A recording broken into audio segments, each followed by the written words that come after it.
right, everyone. Welcome back to the Grace Notes podcast. I'm Rocky. I'm Josh. And I'm David. This is a podcast where we talk about grace, which is our walk with Jesus Christ. We talk about notes, the things that we absolutely are just looking forward to in the week or have looked forward to this past week. And also Grace Notes, which would be anything music related. All three of us are musicians, and we just really love to talk about music because we love it. So, boys, how are you doing this week? It's good to see you. It's been very chill. Been a very good week visiting family and everything like that. Yes, it's currently David and I's spring break, so we have been resting. I went back home, and it was a lot of fun. Yes, because currently, I guess we should talk about what date it is. Normally, we record on like a Monday or a Tuesday. Sometimes, occasionally, Sunday if we get feeling a little crazy. But it is Thursday, which means your boy's staying up late tonight to put this out for people tomorrow morning. And for me, it has been tax week. I know taxes aren't due until April, but I want to get them out of the way. Mm-hmm. That's smart. Mm-hmm. We have an appointment tomorrow because I'm off from school tomorrow because we had conferences yesterday and today. So it's a perfect time to make all of that happen. So very, very excited that that's almost behind me now, or behind me and Marissa rather. And that hopefully we don't owe the government more money in taxes. That would be nice. Yeah. But again, the Lord's will be done. Yeah, I guess we should just get right into it. We now start these episodes with a little round table segment where we usually ask a question to kind of get the juices, the conversational juices pumping, and then we kind of head into our regular 2 questions we ask for the grace section. So if it's your first time listening, welcome. And I believe to throw it over to David, who's got the question. Yeah, so I got a question for today that kind of ties into spring break and just breaks in general. Ooh. So, in times of slowness and not anything happening in the week or the couple weeks or the couple days, aka spring break, summer / time off, how can we use that time better and still learn from God in our actions and conversations that day, other than the obvious of reading the Bible and studying the Bible and stuff like that? Because we ask these questions every single week with each other, but it's hard to do that whenever you're just chilling and doing nothing really. So. That is a very, very valid question. And wow, the Lord works in mysterious, wonderful ways, because I'll talk more about waiting on the Lord later and what that looks like. But, I find that when I have very little time, I get a lot more done than when I have a lot of time to do something, and then all of a sudden I decide I'm just going to do this for like this leisurely activity, and then all of a sudden the whole day's gone, and I'm like, I didn't do everything I thought I was going to do. Whereas when you're like scrounging for time, every second means something. So when I think about those quote unquote like lazy days, I think rest obviously is super important. I mean, if we didn't rest, the Lord took a rest on day 7 of creation, right? Yep, he did. However you look at that, whether it was an actual literal day or however long it took, like there was a rest day and he made it holy, right? He took a minute to admire all that he had created and said it was very good. So I think it is important we rest. I think it's important that we'll talk about this in the chapter for today as well, in the book club section. But looking at like making sure we're not becoming a glutton, making sure we're not just a slothful. Like there's a very, I guess, clear line in the sand. And it's not always so clear. So we're having the discussion of like, where does laziness and slothfulness begin? And where does recuperation like stop? And how do we bring God into everything other than just Bible studying on our days off and, praying and journaling. We can pray like every second of the day, but that's really not feasible sometimes. Like it feels hard. It's very hard. Yeah, we get distracted. So, we are an easily distracted set of people. Just humans in general, right? Like I'm so easily distracted. So I'm not like if I don't write it down, it ain't happening. I have a notebook sitting over here that's got my to-do list from today, and I got like 2 things scratched off of it that I wanted to do other than what had to be done. But all that to say, I think that getting our like starting the day, like if we know we have a day off, I think making sure that we start the day with the Lord in mind. We do start with the things you said are obvious. We start with the Bible study. We start with knowing that, okay, I need to spend time hearing what his living word has to say, what he has to say, and then looking at where he's moving that day.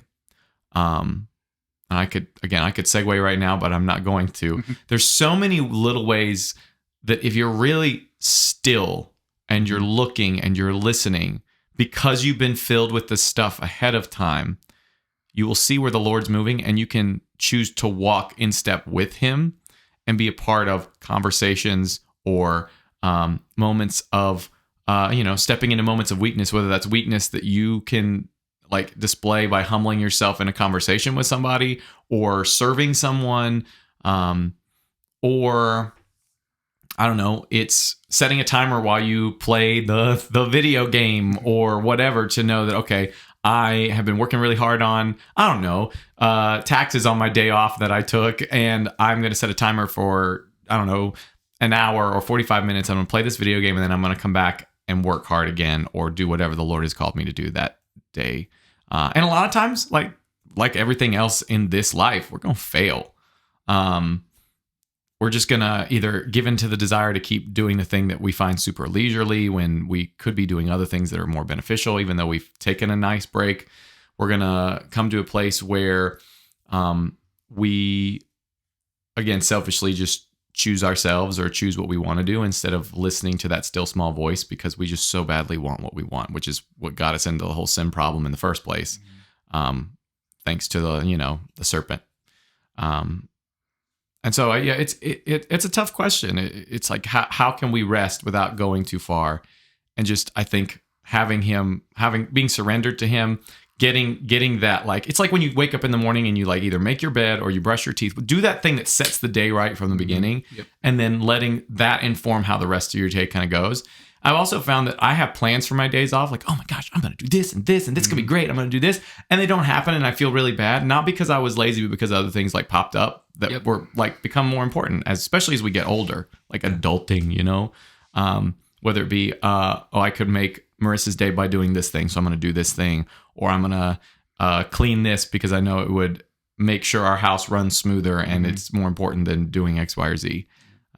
So that's my take on it. Josh, you got any thoughts? Yeah, I think for me, the way to answer this question is to talk about what you shouldn't be doing. And the first thing I thought about was when you have a time, like a period of time where you are resting or you have rest, the first thing I lean towards doing is kind of putting myself in my room and just kind of chilling out, right? But as we've said before, isolation is the biggest tool that the enemy uses for us to succumb to sin or temptation or whatever it is. So I think what is very important when you have that time is to reach out to friends, reconnect, see how they're doing, talk to your family. I'll be on the phone with friends. I just got the phone with my friend Justice a little while ago during my break. And that gave me, a space with someone else where I wasn't by myself.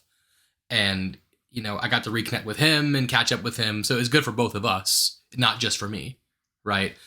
And also, us all being very busy music people, when we do have that time of rest and recovery, we want to cherish it with all that we have, because we're like, when am I going to get this time again, right? So our first inclination is, oh yeah, I'll just, I'll scroll on YouTube, or I'll play a video game all day or whatever. But then the day goes by and it's like, the time change happened. So it's like 8:30 p.m. and you're sitting there like, I just wasted my whole day doing miscellaneous when I could have been doing the other things that Dave was talking about, reading the Bible, praying, having quiet time with God. That's something that I want to do a better job of prioritizing in my life, especially in times where I do have those breaks, is waking up in the morning, give myself just a set time where I'm just in my room, but there's no devices, there's no screens. I'm just with God, and I'm just listening to him, talking to him, whether it be through the word or if it's just in silent prayer. I think it's prioritizing him no matter what things are being thrown at you when you are resting Mm-hmm. at home or whatever it is, which ties in very well with my Ezra to the Grace questions. Yeah. Yeah. You know, reminding myself that, or God reminding me to rest just generally, because myself has a hard time with the concept of rest, just generally speaking. And then just in any and all times prioritizing him when you can. And when you have a whole day that's wide open, you think, oh yeah, I can spend that whole day doing better things. But Rocky, as you said, things come up. Mhm. You look at things, you're like, oh, I want to do this instead. I want to do this. It's like the movie Up with that dog. He's in the middle of talking and he just says squirrel. He just looks over. Mhm. That's kind of how, yeah, right. It's kind of how our minds work. We're like, ooh, shiny. And it's all these different things. I get so excited for my days off, and then I get there, and if I don't prioritize coming up and reading the word first Yeah. thing, Yeah. it generally is pushed way later than I think it's going to be Mhm. when I don't put it first. Mm-hmm. Or it doesn't happen, which is not great. My biggest problem is like I've been up until spring break and usually most breaks. Like as soon as I leave my routine living room or my routine room, Yep. like my morning routine goes out the window. Yep. Yep. And so 100%. like most of the like leading up to spring break, I was reading the Bible, I was doing my 20 push-ups, I was like on go with the morning and doing really well with it Yep. and enjoying that routine and spending time with God. And then part of what both Rocky and Josh said, like throughout spring break or throughout the 4 days at home in North Carolina, reading the Bible stopped. Like that didn't happen. I didn't do my 20 push-ups, and so like the rest of the day just kind of just felt like I'm relaxing. Yeah. I'm reading my pleasure book that I like to read. Mm-hmm. Like I have fun reading that. I did that for 2 hours out on the porch, which that's never happened before. So like I'm relaxed in that way, but I felt like I did nothing at the same time. Yeah. And so It's like you have to ask yourself, like, how are you seeking God even in that Yeah. time? Mhm. Right? which if I started the day as I usually do, then I probably would have felt more rejuvenated. Yeah. Yeah. And we even more. think about like seasons. Like I think we Mhm. talked about this a little bit ago, but like I'm thinking about when Marissa and I decide to have children, or the Lord, I shouldn't say we decide, when the Lord says, well, it's time for you to have children. Right.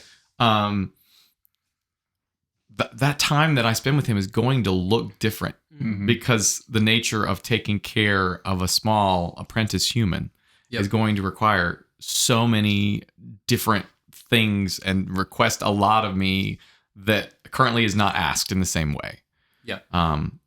And being okay with going, oh my gosh, I didn't do this the way that I did, and finding new ways to engage with the Lord, even though it might be in smaller bite-sized segments. It might be through, I was thinking of this while you were doing it, while you were talking about it, like headphones or a headphone while you're listening to, I don't know, a brilliant class or sermon that you might want to listen to while, baby can't hear that. I would hope, unless you've cranked out the sermon. And the Lord said, no. I think that's just trying to fill as much of your time with things that are honoring to the Lord above all else, and then letting everything else flow from that. And we'll never be perfect at it, but again, that's the process of sanctification. Yep. I think part of it is realizing that life is an ever evolving thing where we have seasons where we are super busy and we have seasons where we do have rest. But in all of that stuff that's ever evolving, we have a God that has not changed and will not change. Right. And we must always find a way somehow to fall back onto him because he is our firm foundation. Agreed. Yep. Yeah. That was a good question. That was a very good question. Yeah, I like that a lot. So I guess going into the grace section, Yeah. where the questions, as always, are: what is one way God moved in your life this week? And what is one thing that God has been teaching or showing you this week? David, I'm going to springboard to you first, because we totally talked about this beforehand. So yours is a great segue out of what we just did. So Yeah, so I mean, it's really the whole conversation we just had. Just with me liking things more like relaxing and reading and not always on my phone, it's been a big change in my life the past few months. And just like being still, that happened a lot over break. And so, and even a couple of weeks ago when I went on a hike and just being still and just being by myself and being outdoors, um, it's just God continuing to show me and just He's just trying to get me to be silent more often. Yeah. Which is, I think, the biggest thing that He showed this week.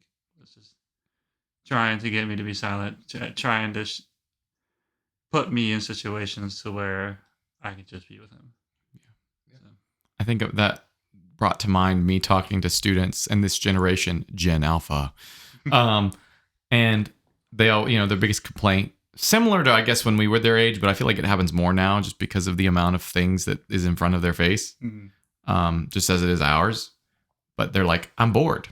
And I'm like, good. Yeah, good. Like you need to learn to be bored. Or in this case, like what I want to say is not only learn to be bored, but learn to look for the important things in the quiet moments. Look for where the Lord is moving, which I can't tell them. But if I could, I would totally say that in case anybody's listening. So enjoy being bored. Enjoy seeing what He's got to show you in that. There's a season for everything. Yep. Yeah, absolutely. For myself, the first question, what's one way God moved my life this week? He reminded me to rest in spring break, because this will go as a sneak peek to the Grace Note section at a conference this past weekend. Yeah, so the first part of my spring break, I was out traveling, and then my real spring break didn't start until about Monday evening. So, even though I was still kind of go, He was reminding me to still rest even in the time where I could. And then what's one thing God has been teaching / showing me this week? All things just make the most sense when you prioritize Him and nothing else. I had a thought as David was talking about just the importance of being quiet and staying still. I think that's why social media is so bad, because usually, like when I'm doom scrolling, I'm in my room, which is quiet, and I'm in my bed being still, doing absolutely nothing. So, I'm in the right position, but I'm looking at the wrong spot. Yeah. It's like sitting in a chair upside down, you're like, when you phrase it that way, sitting. It makes no sense at all. Exactly. At some point, the blood's going to rush to your head and you'll be like, I don't like this. And then that happens when we scroll for a long period of time. You see that 3 hours have passed and you're like, oh crap, where did the time go? Your foot falls asleep. You wake up and it's like 9 a.m. the next day and you forgot to put your retainer in. Yeah, it's a whole... Yeah. Your teeth have shifted. Yeah. That's experience from being exhausted, but I've probably done that too. But, in our lives, we are always striving to find the best ways to prioritize Him in everything and all that we're doing. And I would argue that it is the hardest when you are on a break and when you do have nothing to do, because you're constantly looking for something, because us being as busy as we are as musicians and teachers and whatever, we're always looking for things to do. Mm-hmm. So we see all these things that we could do, and we're like, oh, this is so cool. But like, our first thought should be, I can wake up without time constraint and read my Bible. Yep. I can wake up without time constraint and talk to the Lord who made me and everyone around me. Like, that's a pretty cool thing. Unhurried time with the Lord. That's what you're going to say too. But I was going to say, we do things that we wanted to do that we can't do when we're busy. Yes. But that's not reading the Bible. That's playing video games and talking and watching TV or YouTube. I'm guilty on the YouTube thing. That's a really bad habit of mine. But the thing that He's been showing me is that, everything just makes the most sense when you put Him first. Correct. It just, that's the truth. And all of those things that you talked about, YouTube, video games, like we're all big well, that's two things. But we're all big fans of like tech and stuff we enjoy. General entertainment. Yeah. We are entertainers. We love like, I think about doing all this YouTube stuff that I don't have time to do like all the time. Like I've been working on a video for like 7 months or so now, and it's still writing the script. Like that consumes none of these things are bad. It's only when it takes the place of where the Lord should be in our lives that it just never works the way that it's supposed to. And then we just feel terrible about it and our spiritual lives suffer. There's a difference between, using that as a leisure activity and it being your idol. Correct. There are two differences. Mm-hmm. It's like food. Things having too much moderation. Factual. Yeah. Anybody in the audience ever eaten too many peanut butter M&Ms? They taste good until you get to about the 300th one, and then you're quickly like, I hate these. Or Hershey's Kisses. Or Hershey's Kisses. For those of you listening, wow, you had to be there. All right. That's all I got. I have no idea what we're talking about. I have no idea. Okay, quick backstory. So for our... It was very sweet. Oh, that was nice. That was good. That was a good one. So for our 1000th day of marriage, which some people will be like, oh man, you and Marissa's, right? Yeah, not ours. Let me. Oh man, the caffeine. The podcast down already. Yeah. Wow. No. Mine and Marissa's 1000th day of marriage. There we go. That's mine and my wife's 1000th day of marriage. I say our because we're sitting in our house. That's why it's anyway. Our being mine and my wife's. Okay. I'm bad with words, but what I'm meaning to say is for mine and Marissa's 1000th day of marriage, which you can be like, oh, Rocky's so sweet. Well, it was also already in Marissa's phone, so I had no idea when it was happening until I saw it, and we were both like, oh, wow, that's our 1000th day of marriage. So I put it in my phone and got the wheels turning. So I got her 1022 based on serving size distributions, Hershey's Kisses of various different flavors and arranged them in a giant 1000 on the floor. And so the boys got here today to record, and she's like, anybody want a Hershey's Kiss? And they're like, oh yeah, I guess. And then she like pulls out like these giant bags, four giant bags. Color coded, by the way. They're color coded because that was me actually. Yes, that was actually that. Which is usually not me. So I'll take some credit for that. I personally love that it was color coded. It made my heart. It actually was a happy. I'll thank the Holy Spirit for that one, and because when I bought them, I just bought various flavors that I thought she would like and that they had in stock to make 1000. And then I opened them up and I was going to make it on her desk and like mix it all together. I was like, she's going to hate this. She probably wants it orderly. So then I was like, okay, I'll put all of this flavor here and this over here. And luckily, two of the other flavors that were smaller had similar colors on the outside. And I was like, this works perfectly. So it just worked out.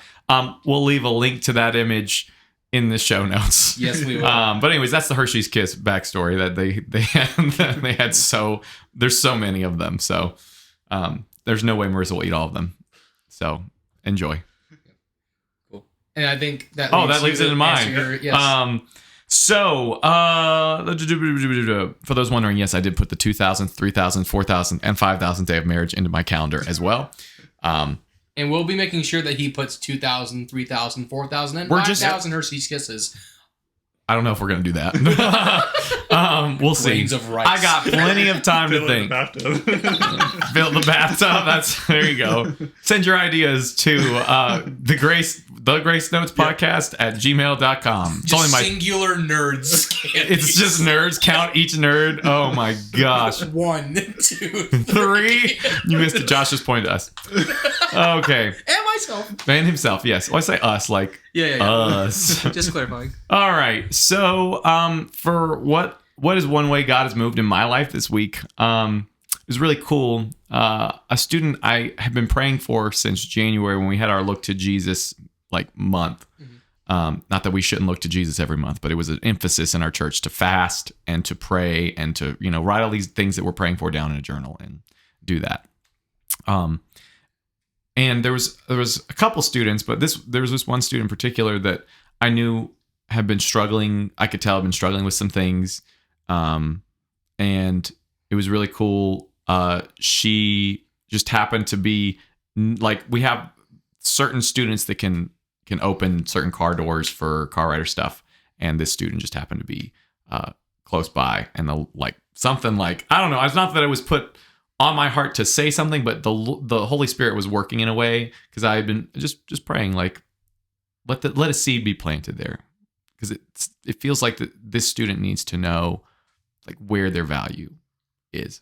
So the student came out and just doing car stuff, and another Christian student who we both mutually know, we're both Christians, so we just talk openly about it. We were talking about some things, and got around to the question of, well, what do you believe? The question is, do you believe it?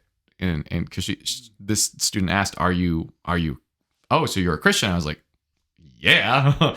I was like, and then they started talking about like, "Oh, like my family this, my family this," and I was like, "Well, the question is, what do you believe?" Kind of left it like an open-ended, Nice. And kind of went from there. And then, when I assume, I don't know about you guys, but when you talk to people that kind of been around Christianity but haven't, like they have problems with it, like I want to, but like I don't fully grasp this, Yes, or this, either because of tradition instead of what the word actually says, or any other number of reasons that they have problems with it. And this student expressed like, well, I do struggle with the idea of this. I was talking about Genesis and how most depictions, especially traditionally here in the South, you see both Adam and Eve being white in so many normal depictions. And it was one of those things that like I never had really thought about. Yeah. But she was like, well, by like historical standards, shouldn't they have been like African American or like dark skinned, or like for all of the different tribes and all of the peoples of the world to have come out? I was like, that's a valid concern. I wasn't there. And we don't actually, there was no photograph. Like we don't know what they looked like. And odds are they were probably a conglomerate of every, nation and skin color and everything, that since every single person in the world started from these two people. I was like, there's no historical account that says Adam and Eve were Caucasian. Like there's not a scripturally accurate verse anywhere. And if your Bible says that, please send us an email because we have things to talk about. And you probably should get a new Bible. No, you definitely should get a new Bible. That's not probably. Yeah. But that kind of misses, those little things are things that I've noticed that Satan can just throw out to like drip people up. Like it's not like, it's one of those things I hadn't thought about because it's not relevant to the actual story. Correct. Right? Like we all got here from those two people, regardless if they could have been pink or purple or chartreuse. Like we have no idea.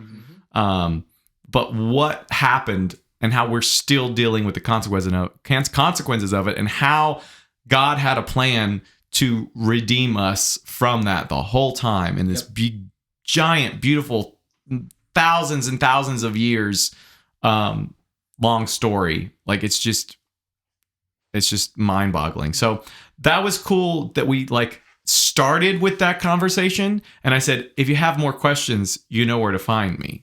We can talk if you're interested. That takes it out of my hand because I'm not going to force this upon somebody. Of course not. Yeah. And that also, like, even if it wasn't a student-teacher relationship, like I grew up in a town where there was a period of time where everybody was like, force Jesus down people's throats. No one actually said it that way, but that's kind of the way that it was.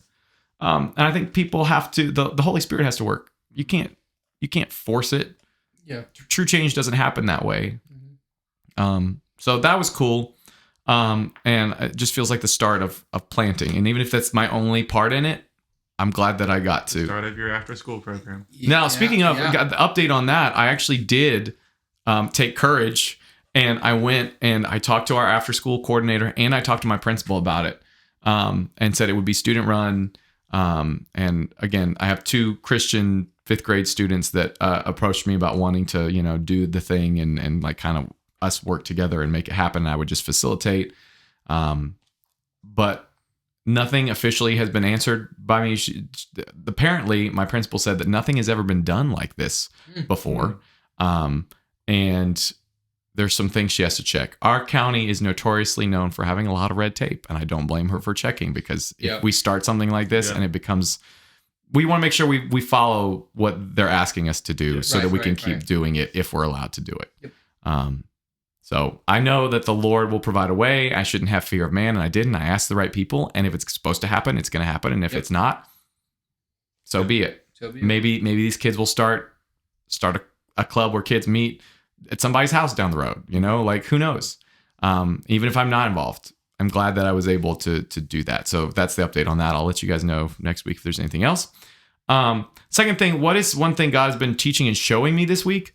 Waiting on God isn't just letting go and letting God all the time. It is not only about discipline and resolve, wink, wink, nudge, nudge, the chapter this week. It is seeing where the Lord is moving and being so in tune with his presence that you can walk alongside him in those efforts instead of just twiddling your thumbs and saying, it's all going to work out if I just sit here, like that episode from SpongeBob. What should we do? Nothing. Like that, like you can, the analogy that Pastor Josh used this past Sunday was he pulled it from somebody else, and I'm sorry, I'm not cross-referencing them on this one. I'm just going off the top of my head. You can be one of three boats, right? You can be the motorboat where you try to control where you go via the motor. And it's just like, go. You care less about the wind. You care less about other people and whatever. Wildlife, forget about it. I'm going where I want to go. And that's the motorboat. I've been there.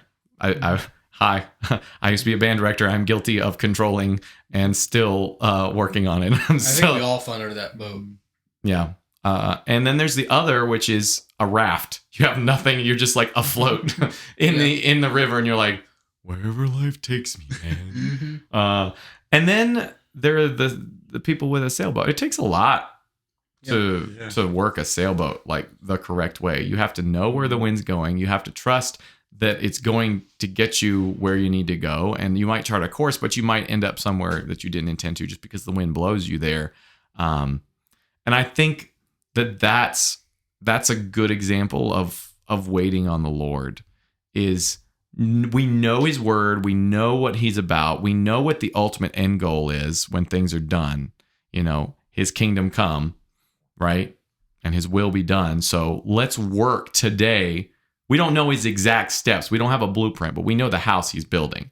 So we need to get on board. Like, we don't want to be over there like sitting on the pavement, like drawing with our like finger in the sand or making a sandcastle. We want to be, okay, well, we know he's going to build the house, so we might as well go to Lowe's and like if we could get some supplies, or, well, we know we're going to need to call an electrician, so let's do that for him. Like, we don't know the exact steps, but we know what he's about. And so we should be working to work alongside him, see where he is working, and making sure that we're doing all things that honor him and, put us in the direction of walking, crawling, jogging, running towards everything that he's about and everything that he is. And that starts with him working in us so he can work through us. That's great. Man, Pastor Josh's book is like this veil of just complete Christianity and like one. So much wisdom is what I'm trying to say. There's just a lot of wisdom. His book is not the Bible, but it has a lot of really good truths in it. A guide to the Bible, Yeah, it adds it is like a lens through which to view the text. Well said. Right? It's like when you take one of those like fancy like that you can't see what I'm doing. This makes no sense to our listeners. I'm like holding up like a monocle type magnifying glass or something, and I can like see things in a different way based on how I zoom in or look at it at a specific angle, or just adds to what's already there. We're not trying to rewrite it or say it's better. We're just trying to make it even just more perspectives. The Lord's always worked through people. Yeah. So, and that's been this week in the grace section. So, let me double check to make sure I didn't write anything else.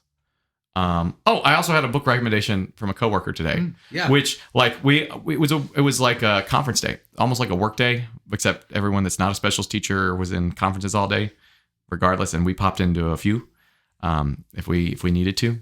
So I was getting a lot of stuff done.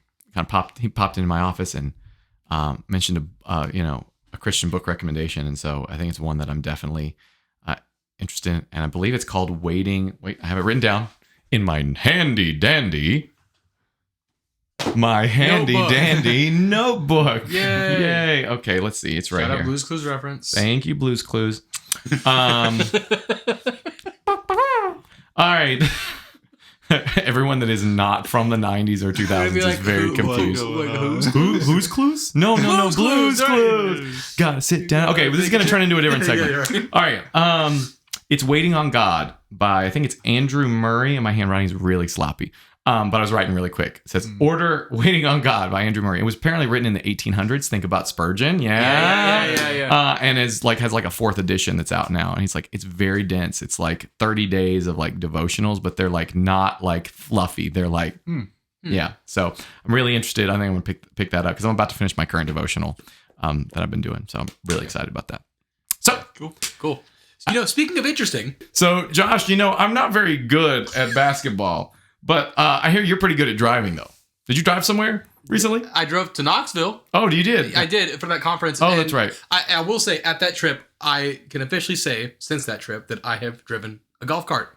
Really? You drove a golf cart? Yes, I actually was able to go golfing with a couple of friends. So, like, do you? How's your game? Like, is it pretty good? It's pretty good. Would you say like your caddy's like? What is your caddy carrying? What's my caddy carrying? I got a nice like 9-iron. I got a driver, and I also have book club. Welcome to book club.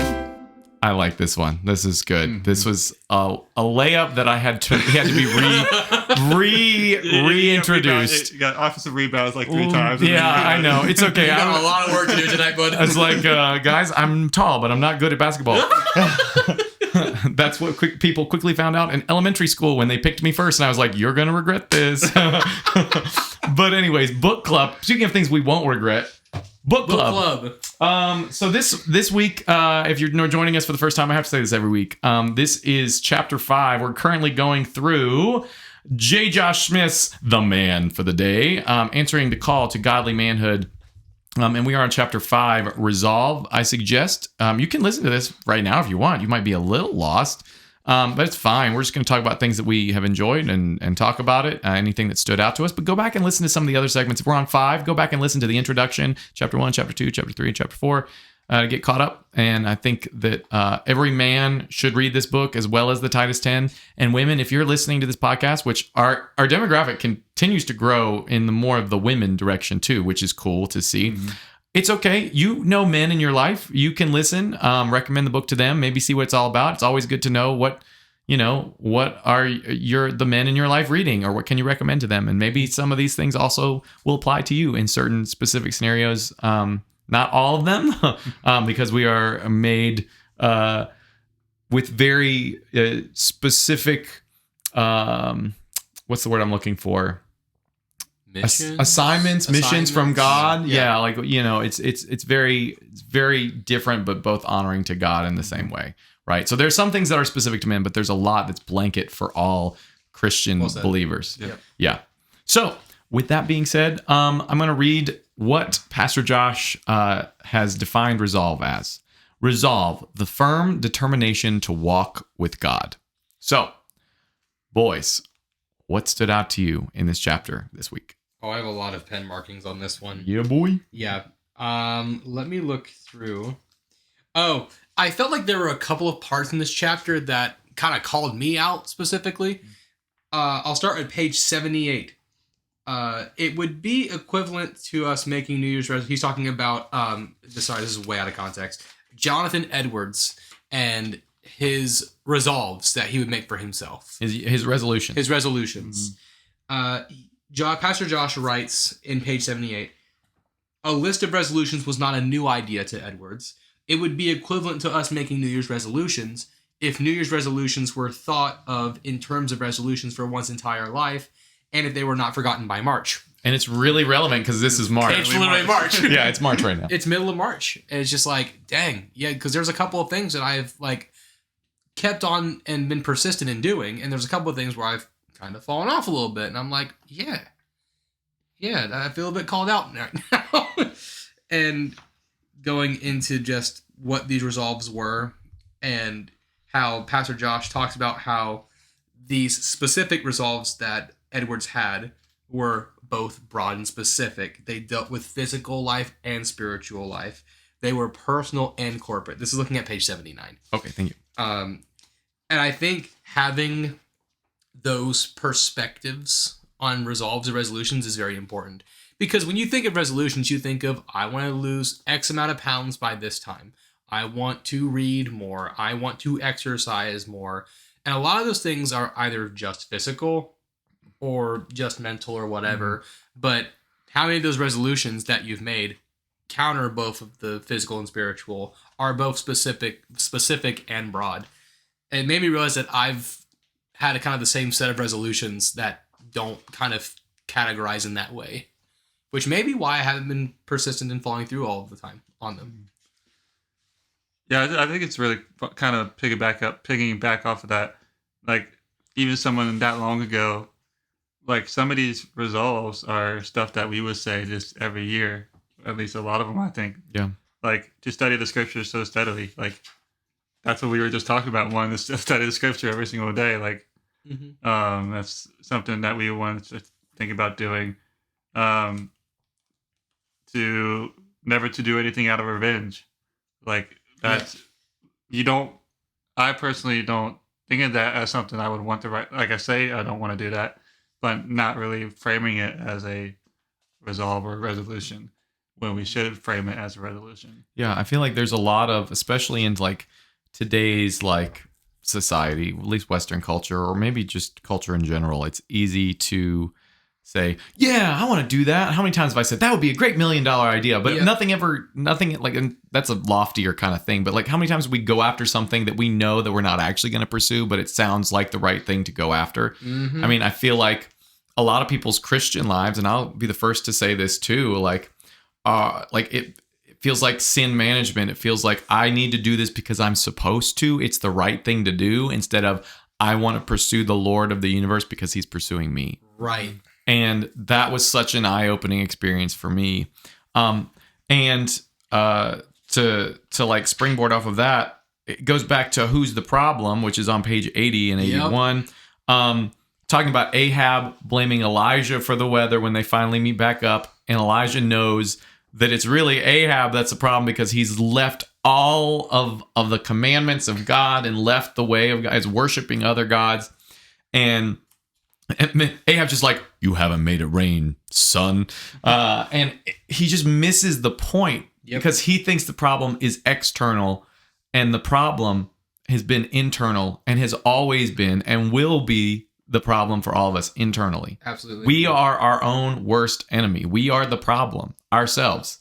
And you say that and people go, okay, well, you can't fix that. Like the world says, well, you can't fix yourself really. You can try some self-help stuff, like go see a counselor, like do all, not that seeing a counselor is bad, but like that their fixes are Band-Aid fixes for the actual root cause of the issue. They're fixing the symptoms of the fact that, yeah, we are our own worst enemy. We are terrible. And the only fix for that is outside of ourselves. Yeah. We have to look to Christ for that life and the Holy Spirit to come in and change us and sanctify us day in and day out, putting us on the path to the right direction. Us working with determination to seek those things. And when we do fail, we know that his grace is enough, and we have resolve enough to, with his help, obviously pick ourselves up and continue either crawling, walking, whatever it is, towards him and all that he's called us to do.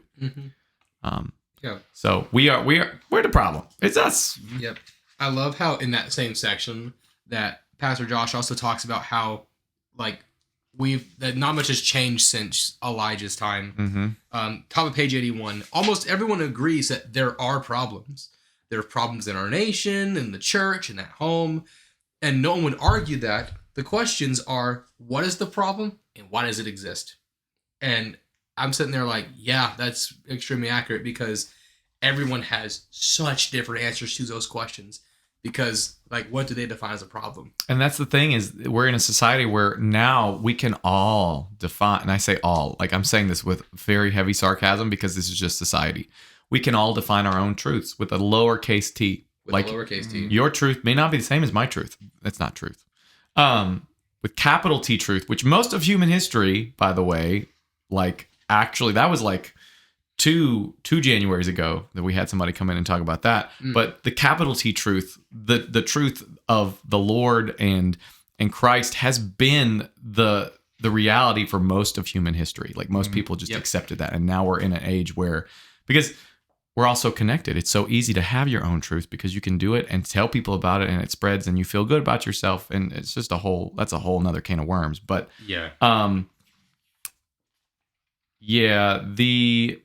the truth of the matter is, as we transition from what is the problem and why does it exist? The story of Ahab reminds us, this is the next line. The story of Ahab reminds us what is always at the root of such problems, and it's rebellious men. Yep. And you like really think about it. Really, and I'm asking our listeners, really think about the root of just about every problem that like pain, like makes your heart groan when you look at society, and you can probably 99.9% of the time point it back to a rebellious man. Mm-hmm. Actually, 100% of the time. Can we go back to Adam and Eve for a second? Yep. People be like, no, it was the woman. Well, hold up a minute. It did say that he was with her, and he said nothing. It was passivity. Yeah, passivity. I think he talks about that in this chapter too, if I'm Yeah, not the mistaken. same page. Same page? 81. In the middle. Oh yeah, you're right. Hey, wow, Yeah, look at right that. there. That's Yeah. great. I was Holy there for some Spirit reason. at work. Yeah. Yep. And that rebellion leads to the suffering of a nation, church, a home. Those who fail to walk in humble obedience to the Lord. The capital T truth. I firmly believe that people who hone in on these little T truths, it just ultimately leads to rebellion because what they think is the truth is not the truth. Mm-hmm. Right. I like what he says also on that same page. In Elijah's day, as in ours, it's often those who stand for the truth who are seen as the problem. I underlined that one. Yeah. But the problem is not those who stand for the truth, but those who stand against the truth, or worse, those who don't stand for anything. Yeah. That is- That's convicting. Yeah. How many times have I taken a stand for nothing or not taken a stand for anything? That's probably a better way to phrase it. Yeah. How many times have I just been Switzerland neutral? Is that right? Is that a good reference? I think so. Sure, yeah, Sure. why not? Sorry, if you're from Switzerland and you're listening, I just Our first listen for No, Switzerland. our first- What do you mean? they're out. No, I mean this to say Their that flag's a like big how many plus. times have I been neutral on something that requires me to have a like stance on it, like something that is so life altering. Yeah. Like it's like saying it's not going to affect me. Yeah, but you should still have an opinion and a stance on these matters, Mm-hmm. right? And if it doesn't align with the capital T truth, you need to change whatever you're thinking and your opinion, because later on, let me see, what page is that? Mm-hmm. Oh my gosh, I'm gonna mess up this whole line of thought without knowing what page it's on. Stalling as I flip pages because I just read it. Oh man, Where are you leading to? I'm leading to that we have to make sure that we're aligning and everything we do in life is honoring to God first and always honoring to God. And if it's not, get it out of your life. No Yes. matter what happens. Oh, here it is. It's in the quote from Spurgeon on page 90. Yeah. He says, make a stern determination to permit nothing in your life, however gainful or pleasurable, if it would dishonor the name of Jesus. Yep. And that hits. Mm-hmm. That hits. Yep. And I think the thing that men fail to realize is what Pastor Josh says at the bottom of 81.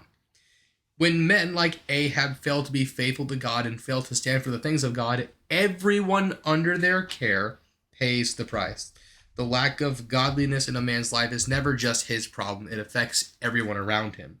This is why to see any change, the change must begin with men, with us. Yep. It's just like, when you think about it affecting other people, it's kind of an eye-opener. Because usually you're sitting there like, oh yeah, it's my problem, I'll deal with it. But like, you're putting it on other people. Mm-hmm. Whether you know it or you're not. Every decision that men make has a ripple effect into the lives of everyone underneath them. That's exactly on point. And I think a lot of times people in society today are like toxic masculinity, Yeah. or let me flip that. Sometimes there are men that take advantage and think, well, I have done all of this. I deserve this. Yep. I want this. I'm being transparent. My father, my late father, who's obviously no longer alive, he was very much this way. Like, serve me. I deserve this in a lot of ways. And here, I think it kind of flips the scripts and goes, and it's the truth, right? It's so, like, if things are going wrong, it's our fault, the trickle effect. It's like we have to be right with the Lord. We have to humble ourselves. We need to be the ones that are asking and repenting and praying on our knees and suffering, everything that's going on. It is everybody under us. We are responsible for that. We don't deserve it. We don't deserve any of the good things that we're getting. But because Jesus died for us and the Lord made a way for us, we are able to be blessed. We're able to then, the same token, flip that, and everyone under us can be blessed because we are following the Lord of all creation. How often when we're struggling do we point the blame to other people? Oh, yeah. It happens all the time. And that's really why it boils down to the fact that whatever you're struggling with sin-wise, it's going to trickle down to other people. Mm-hmm. I mean, because you're not going to anyone else to like... Well, and it's always immediate focus, too. Yeah, true. One main reason why men don't want to become Christians right now is because they're only focused on the now. They're like, oh, I'll get there eventually. I'll get my life right eventually. Yeah, but tomorrow might not come. Tomorrow might not come. And tomorrow, like... The next minute's not promised. It's true. I mean, like, seriously. And think about, like, I work with children a lot. Yeah. Just look at children and how concerned they are with when you ask them to look at their own actions, how quickly they point at somebody else. Mm-hmm. Yeah. It's never, oh, me, right? And that just shows the human condition, right? Oh, yeah. That we are sinful and selfish and in need of change outside of ourselves. Yeah. That we can't have any hope to provide. In the same way, in creation, in Genesis, the earth was void. Yep. Nothing. Shapeless, without form. And the Lord spoke and performed a miracle and transformed it and said, let there be light. And like, he's done, that's a great metaphor for what he does, the miracle of changing our hearts to care about the things of him. Yep. That's why we say it's a work of the Holy Spirit to even have a desire for the things of the Lord. And this chapter is all about taking that desire and using our grit and determination given to us by God to push into all that he's called us to. Yep. Pastor Josh talks about that in page 91. He says, that desire is good. It's godly. If you have any hunger and thirst for righteousness, it's because God put it there. Yep. Okay. Mm-hmm.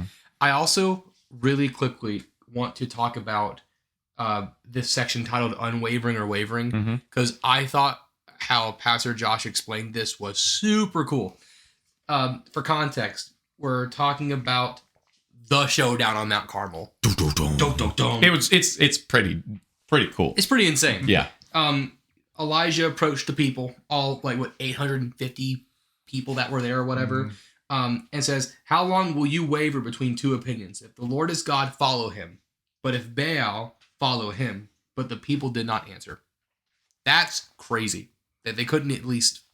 stand for something. They couldn't even make a choice. They're like, I want to leave my options open. But also convicting. How many of us, often do we do that with things? We do it every day. Yep. But this word waver, he gives a couple of interpretations throughout scripture on what this word means. And the way he defines it is by talking about what it isn't. And I just love this. Page 83. This word can be translated as hesitate, falter, hobble, or even teeter. This word can mean a lot of things, but one thing it cannot mean is stable, secure, confident, or steady. Yeah. And then he goes on to talk about how it's really the opposite of when Paul uses stand in the New Testament. That's so which cool. is you look at waver and stand and how they're just complete opposites in this sort of regard. Mm-hmm. Standing firm in the faith, standing firm in your freedom in Christ, stand in the Lord, or stand firm in one spirit with the church. Yeah. So I'm just going to keep reading because it's good. When Elijah gathered the nation of Israel, he saw a wavering people. They were back and forth, up and down. They could not decide if they wanted to serve the Lord or Baal. What a pitiful sight. Mm-hmm. And I read that and I go, how often do I make it's obviously I'm not on a mountain with fire and my life on the line, things are about to, but it's also still, how many little things do I choose to go, I could say something, but I'm just not. Right? Mm-hmm. How often do I just not have a firm decision? So I've taken up resolve to try to do more of that with my determination and the power of the Holy Spirit. Yep. And we're not going to be perfect at it. But that's why we have grace, and that's why we have Jesus. Mm-hmm. Yeah, page 86, he spends a whole page just going through the glorification process. Yeah. And what our whole entire life is. The whole purpose of our life is all on page 86. Yeah. And I just wrote it down on the top of the paragraph, or on the top of the chapter. First, we must recognize our sin. That's the first thing, very first step, and that's where we are, every one of us. And then God justifies us, and when we recognize that, He justifies us, which then turns into Jesus sanctifying us. But we have to do that every single day for the rest of our lives. It's a lifelong process. It's very difficult because, as we were talking about before, deciding between resting and not resting. Yeah. And deciding between what we want to do, that's sanctification right there. Yeah, I wish I had been able to read these 3 paragraphs. That's a shorter one. On page 86 in the middle, where he explains like perfectly when like the life, not life, but like the timeline of the Christian life. Yes. I wish I had understood that like 20 years ago. Yeah. And the last one's glorification, which is when we're in heaven with Him. It's true. And we're working towards that slowly. But like I don't know about y'all, and you can tell me, I'd love to have a quick discussion about this. When I was growing up, it was always like, okay, church focused on getting people saved. Good thing. But what happens after that was like, well, you're saved. And people just kind of live their life, and cultural Christianity would creep in. And for that time or two. Yeah. And so eye-opening, not that I hadn't read it before this, but like to see it so plainly written down in such a short period. Like I want to share this with like everyone, that it's just like, oh, yes, the justification is a moment. It is a moment. That is the point. Like, okay, you are saved. You decided you're going to trust and follow Jesus. Then that justification leads us into a life of sanctification, which is the process that we're in between being saved and before we're called to glory. And then we're glorified, and that's when everything is like made right, and we're good, and we are, I just can't even fathom how great that's going to be. But I just, those 2 paragraphs are so transformative. I just kind of thought of this too. It's like we all play video games, and it's some type of video games. They have like sanctifying processes where like you have to put this one creature to sanctify it to make it heal or something like that. And it's like that makes sense to us, but then we read it in a Christian context for the first time right here. All in one paragraph. It's like, why didn't we think of that? We're trying to evolve, but we keep pressing the B button. That's what it is. That's good. That's what it is. Yeah, exactly. We see the B button, like, ooh, shiny. Push, push, push. Now for our listeners, we're not saying that you should, we're not talking about evolution in the traditional sense. We're talking about Pokemon. Evolution. If you're a Poke nerd, you understand pressing the B button doesn't allow your Pokemon to get stronger and turn into the next thing that it's supposed to be at that appropriate time in its level cycle. So yeah, if we okay, here we go. Full analogy. It's happening. I'm doing it. It's happening right now. Thank you, Josh. That was brilliant. Yes. When we get our Pokemon from the professor, that would be the start of our Christian journey. All right, that is justification. This is awesome. This is great. We're gonna have T-shirts made. We can now talk to people with the analogy of Pokemon. We're explaining the life of Christianity. Yes. All right, and then analogies break down at some point, but it's still really good. Yeah. So we get our professor gives us our Squirtle or Bulbasaur or Charmander. Okay, then we set out on our journey. And that begins our process of sanctification. And as we kind of level up, the Lord takes us into new seasons. And if we decide that we're going to just stay the same, we press the B button instead of evolving, and we don't go anywhere. And then eventually, when we finally get to level 100, not that we'll ever be perfect, but we get to level 100 and we beat the Elite Four and the credits roll, we are moving on to glory, which is the post game. And that's glorification. There you go. Pokemon and Christianity. Who knew? Yep. Who knew? If you have any thoughts on that, please leave us a comment and tell us where it falls apart, because it definitely does at some point. But I think it's a good starting point for people that need to wrap their head around it. Yep. if they play Pokemon. If they play Pokemon. If they play and Or understand Pokemon. level up games. Or any leveling, yeah. Yeah. There's a paragraph in page 88 that I want to talk about too. Because I kind of underlined this entire paragraph. Or I guess these two paragraphs. A man of God needs grace and grit. We need the enabling power of God's Spirit to give us both the desire and the power to walk with Him. Then we need the passion and perseverance it takes to fulfill the longing in our hearts to be the man of God, the man God has called us to be. We cannot be the man God has called us to be without both of those.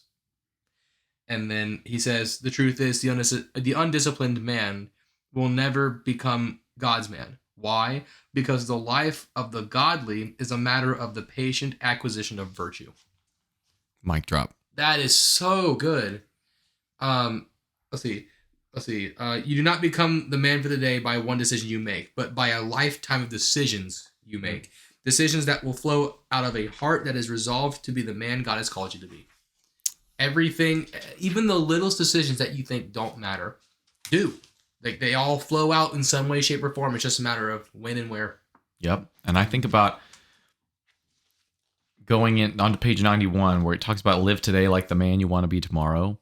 And it goes back to Jonathan Edwards having some resolutions where it talks about he is resolving to live with all of his might while he does live, and to never lose a moment of time, but to improve it in the most profitable way that he possibly could, and that he will live so as he should wish. And wait, hold on, that's going to be hard for me to translate in the third person. He says that I will live so as I shall wish I had done when I come to die. What a statement. And then he also said to think much on all occasions of my dying. Like, who says that these days? Yeah. Right? Like, well, I think certain people would say, well, I do think about my death. And it's scary because we think about what we want to leave behind and how we want to have impacted the world. I don't care who you are, right? But as Christians, we know that there's more to come, but we also want to have stewarded a good life.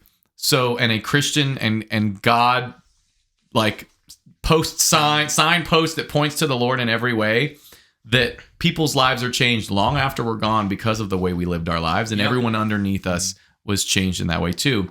And I think the mindset shift that I had while reading this was, Pastor Josh says, why all of the emphasis on this very moment, on the very last moment? Because all of our current moments determine the man we will be in our very last moments. Yep, I love that.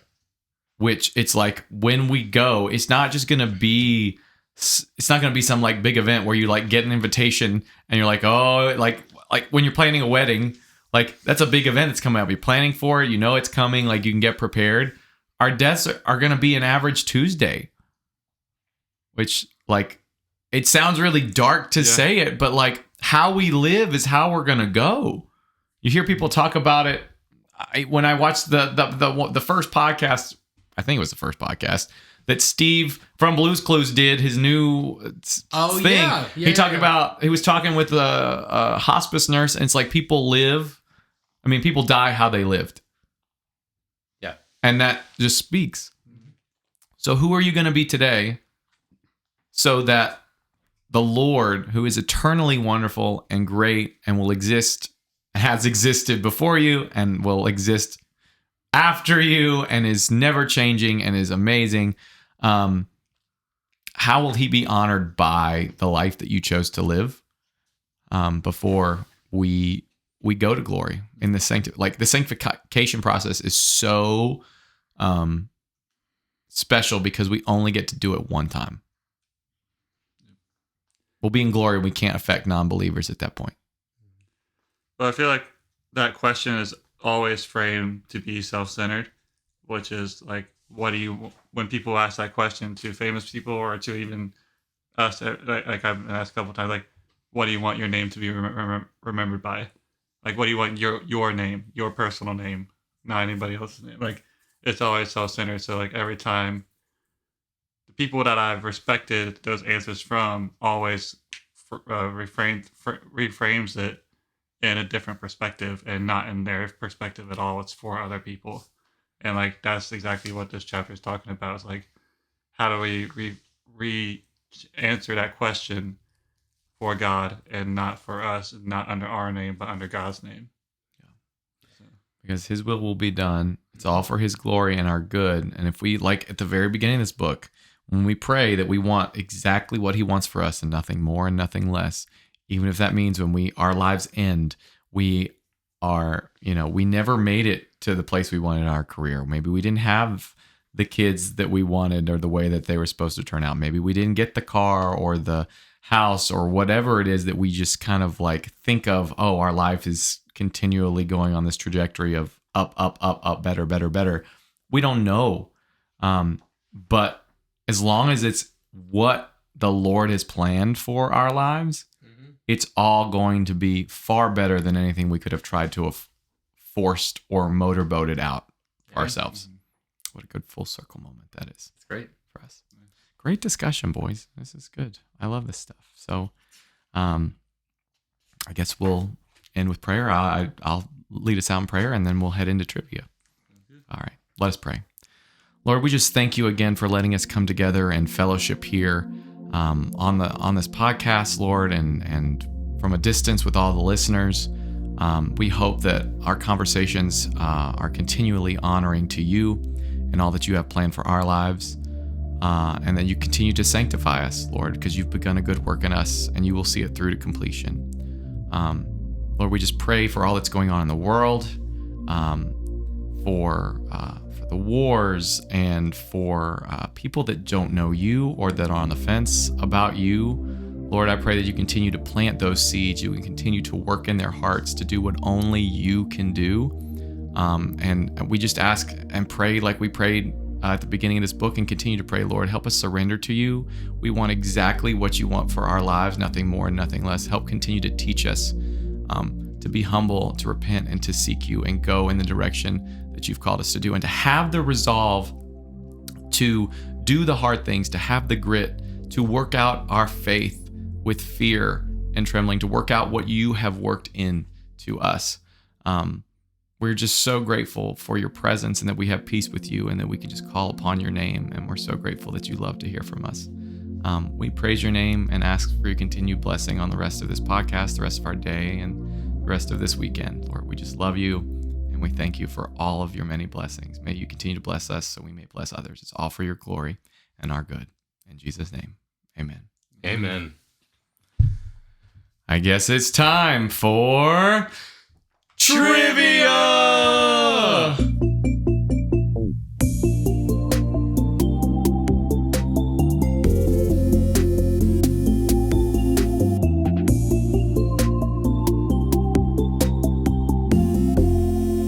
All right, David, it is your last one for like For a while. A while. Yeah. So this is going to be it. Will I finally overtake Josh? What is our current score standing? You have it up there? Or I think it should be.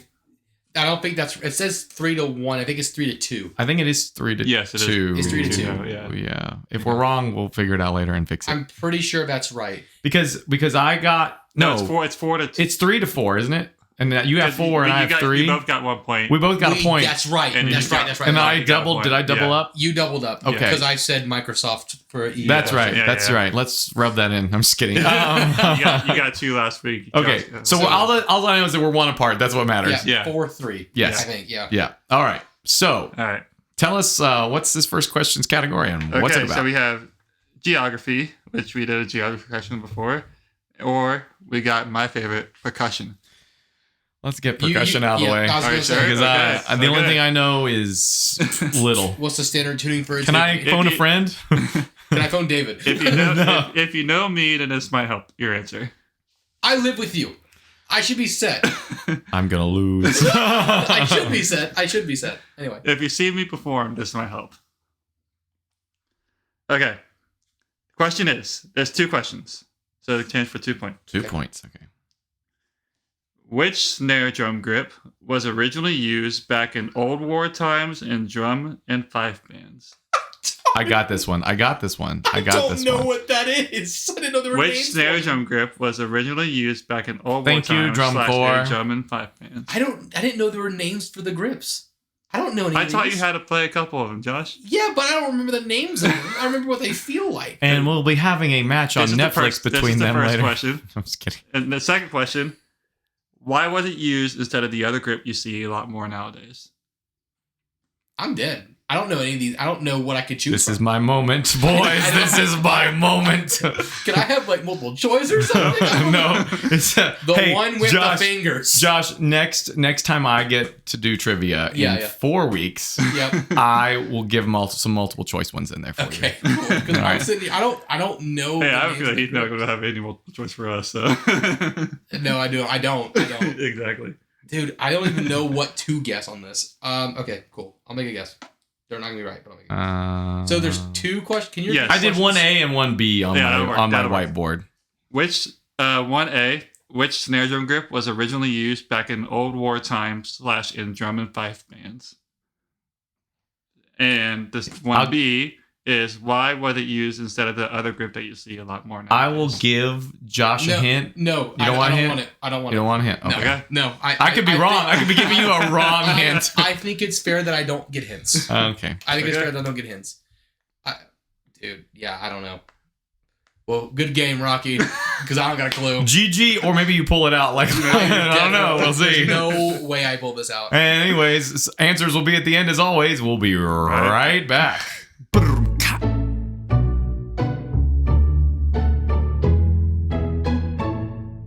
All right, everyone. Guess what? We're back. We're back. Oh my Hey. gosh, we're back. Backstreet's back. All right. Oh my gosh, my voice. That was crazy. And did I Really mention that out we're there. musicians? Maybe don't hire us for our We singing found a voices. forbidden interval. Apparently. Speaking of Elementary got to a little bit. speaking of our newest intervals, let's talk about what's new in our lives this week. So this is the notes section. We talk about things that are interesting to us, or things that we are looking forward to or have looked forward to this past week. Josh is going to go first. Yes. Josh, tell us about your week. Yes. What are you excited about? So, what am I excited about? Great question. Firstly, for those who don't know, I work at a winery. When I'm back at home, I do dishwashing and food prep when I'm there. And the boss, her name is Claire, has a Pyrenees dog named Tucker. And her husband have bought 2 new puppies.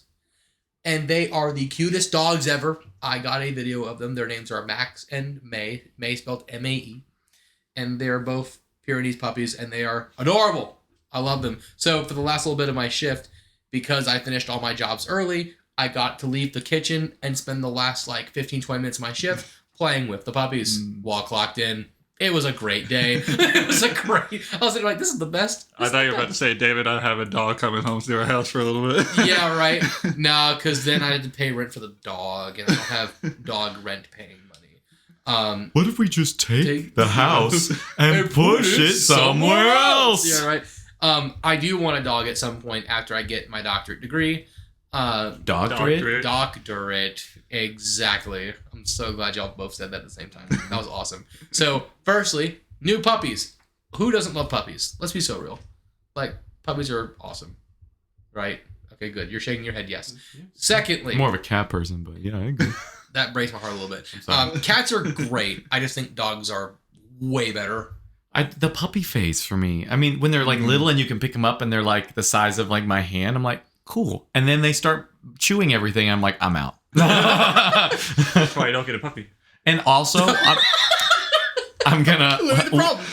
look at what we've Let's done. get a big You get a dog, get a big dog. Yeah. Yeah, get a great They game. also, I love. Okay, let me preface this. I love my sister very much, Oh no. but growing up, less so now since she's had her first kid.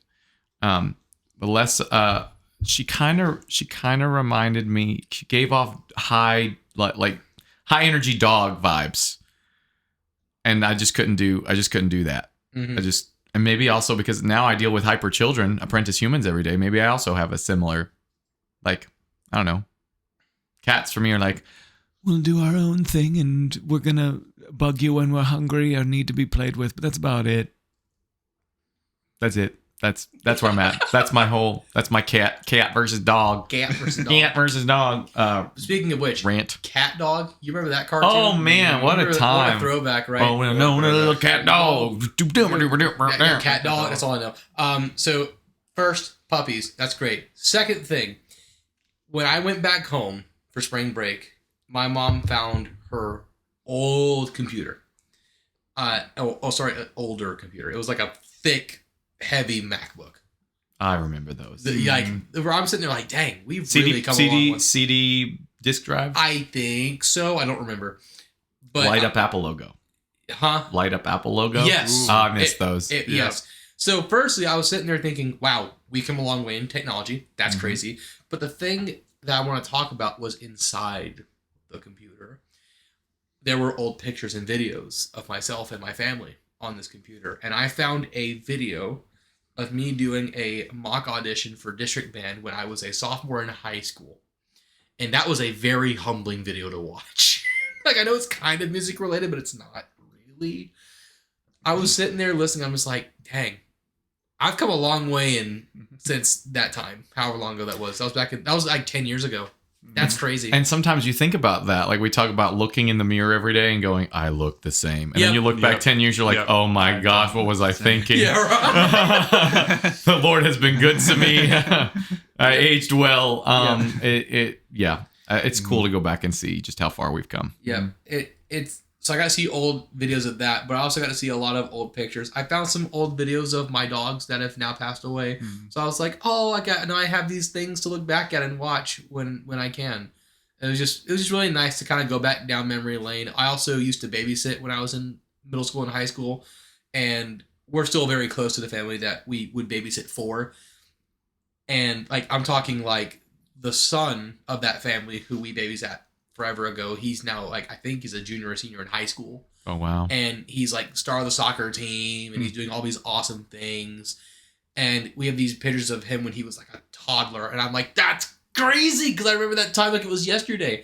And same for his little sister as well. The videos of her when she was an infant. And we're sitting there like, oh my god, time is just going by so fast. Like I remember literally holding that baby in my arms like, this is a little baby, and now she's like in middle school, and I'm like, oh my god, man. I just for me, as now, like we don't change too much in this phase of our lives in terms of like, we don't all of a sudden like, I don't know, we don't have to change shoe sizes or like grow that much or whatever. It's so interesting when you're around like children, like you mentioned, and all of a sudden like 10 years go by and you're like, oh, I kind of look the same. And then you're like, who are you? Like this kid that's grown up into, you know, like if they were 10, they're now 20. You're like, what? It's just crazy how time works. It just is mind boggling. Yeah. So that's my notes section. Who's next? I'll go. Okay. All right. I don't know why I said it like that. You can blame the caffeine, I guess. Wait. First question. Yeah, go ahead. Have you finished Donkey Kong Bonanza? Guys, you're not going to believe this. Oh, is there an endeavor? I have it. Oh, man.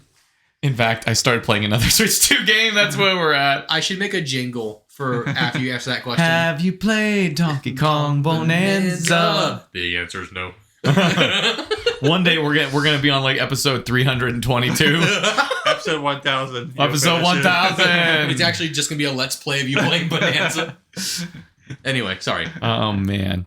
But no, I haven't finished Bonanza. But my stuff. Let's go back to last week. I said I'm so excited to try this Routinery app. Yeah. It's gonna get me in routine. I liked it up until about Tuesday of this week. Oh no, what happened? I was like, I get it. I understand. It's like, I don't know. Somebody like, at first I'm like, yes, drill sergeant, and then it just gets to the point where I'm like, yeah, no, I do this every day. You stop. No, I don't need a notification. I know that time has passed. And I go into the settings to try to change it, and it was like, no, I'm still going to tell you. And I'm like, bruh, no. Just in case. Just in case. Even though you turn off the notifications, I'm going to tell you anyway. Trust me, I know better. Like which, Facebook, to be fair, that's like... Did you say it's like Facebook? It's like Facebook. Yeah, how many times am I like, I don't want to see this? And they're like, but did you know this friend that you knew through this other friend commented on some other friend's post? Yeah, right? It's like, I'm like, hey, I don't care. Hey, come back to Facebook. Like, that's where they're at. Man, come on, man. I was like, I thought I turned notifications off for Facebook. Oh, interesting. But yeah, it just got to the point where I was like, if I could just set it and go, great. It's helped me realize how much time I use for things in the mornings, which I think is a very good practice for a lot of people to kind of segment, and me specifically, because I like to do a lot of things in the morning when I'm most awake because I'm a morning person. But yeah, just because of that thing and the live notification thing on iPhone, like it would say I could click check to move on to the next thing instead of having to unlock my phone. That's nice. And I'd get a notification saying, "Hey, you're still doing the thing. Are you sure are you okay? Like, you spent a lot of time doing this?" It doesn't say it like that exactly, but that's what I got. And I'm like, I clicked check like 3 minutes ago. So that's an issue they should really work out. But I think it invigorated me, and then I got really annoyed by it. It's probably by design. Yeah. So I don't know. I've stopped doing it, and we're gonna see how on time things go from here. I think I just need to rest a little bit. The other thing is I talked about Pocopia and Marathon last week, and those games have since come out, and I with permission from my lovely better half was like, okay, you can buy both of them. We can make it happen. Awesome. Also, good rule of thumb for those people that are either about to get married, are married, and haven't talked about financials. If you're going to spend over $100 on anything, make sure you just ask the other person. It's a great practice, so you kind of know what's coming. All of a sudden, you're like, "Oh yeah, I spent $300 on." Like, just if it's anything less than that, yeah, whatever. But like these two games added were over 100 within the same week, and I was like, "Is it okay if I do this?" And she's like, "Yeah, it's fine." So all that aside, though, Pocopia, played that. And it was, I mean, it's just brilliant. There's so much more depth than the original like trailers, because I saw the first trailer for it. I was like, I'm not gonna buy this game. But it has been such a great way to just like set a timer. I'm gonna work on completing these fun little quests and build this thing and just make my town all nice and cool with all these Pokemon. I met a legendary Pokemon. Oh, yeah, wow. No spoilers, but I met a legendary Pokemon already, and I've only been playing for like 2 or 3 sessions, I think, at this point. And it's just been, I'm just like, oh my gosh, this is so cool. This is so much fun. And like, it feels like you can tell really fun stories with it. And like the writing's really good. And I love that. On the other flip side of this, Marathon, it's an extraction shooter, and that's not a genre I typically like. But Bungie did it in this like cool sci-fi. The art style's just beautiful to look at. It's just so unique. Nothing else on the market like it at all, with so much realism. But what I love about it is it took me back to like Halo days. So even if I wasn't playing with like, I did one round of like the network test with my good buddy who was in my wedding, Andrew Tomaska. Shout out to you. We marched cadets together, and he also does some PC gaming. But he's like, "Hey, I saw you were playing Marathon," and I was like, "Hey, I'm free right now. You want to like hop on for a quick little bit before dinner time?" And so we both found time where we kind of caught up and played. And there's proximity voice chat, which means you can hear other teams, kind of like the old Halo days. That's cool.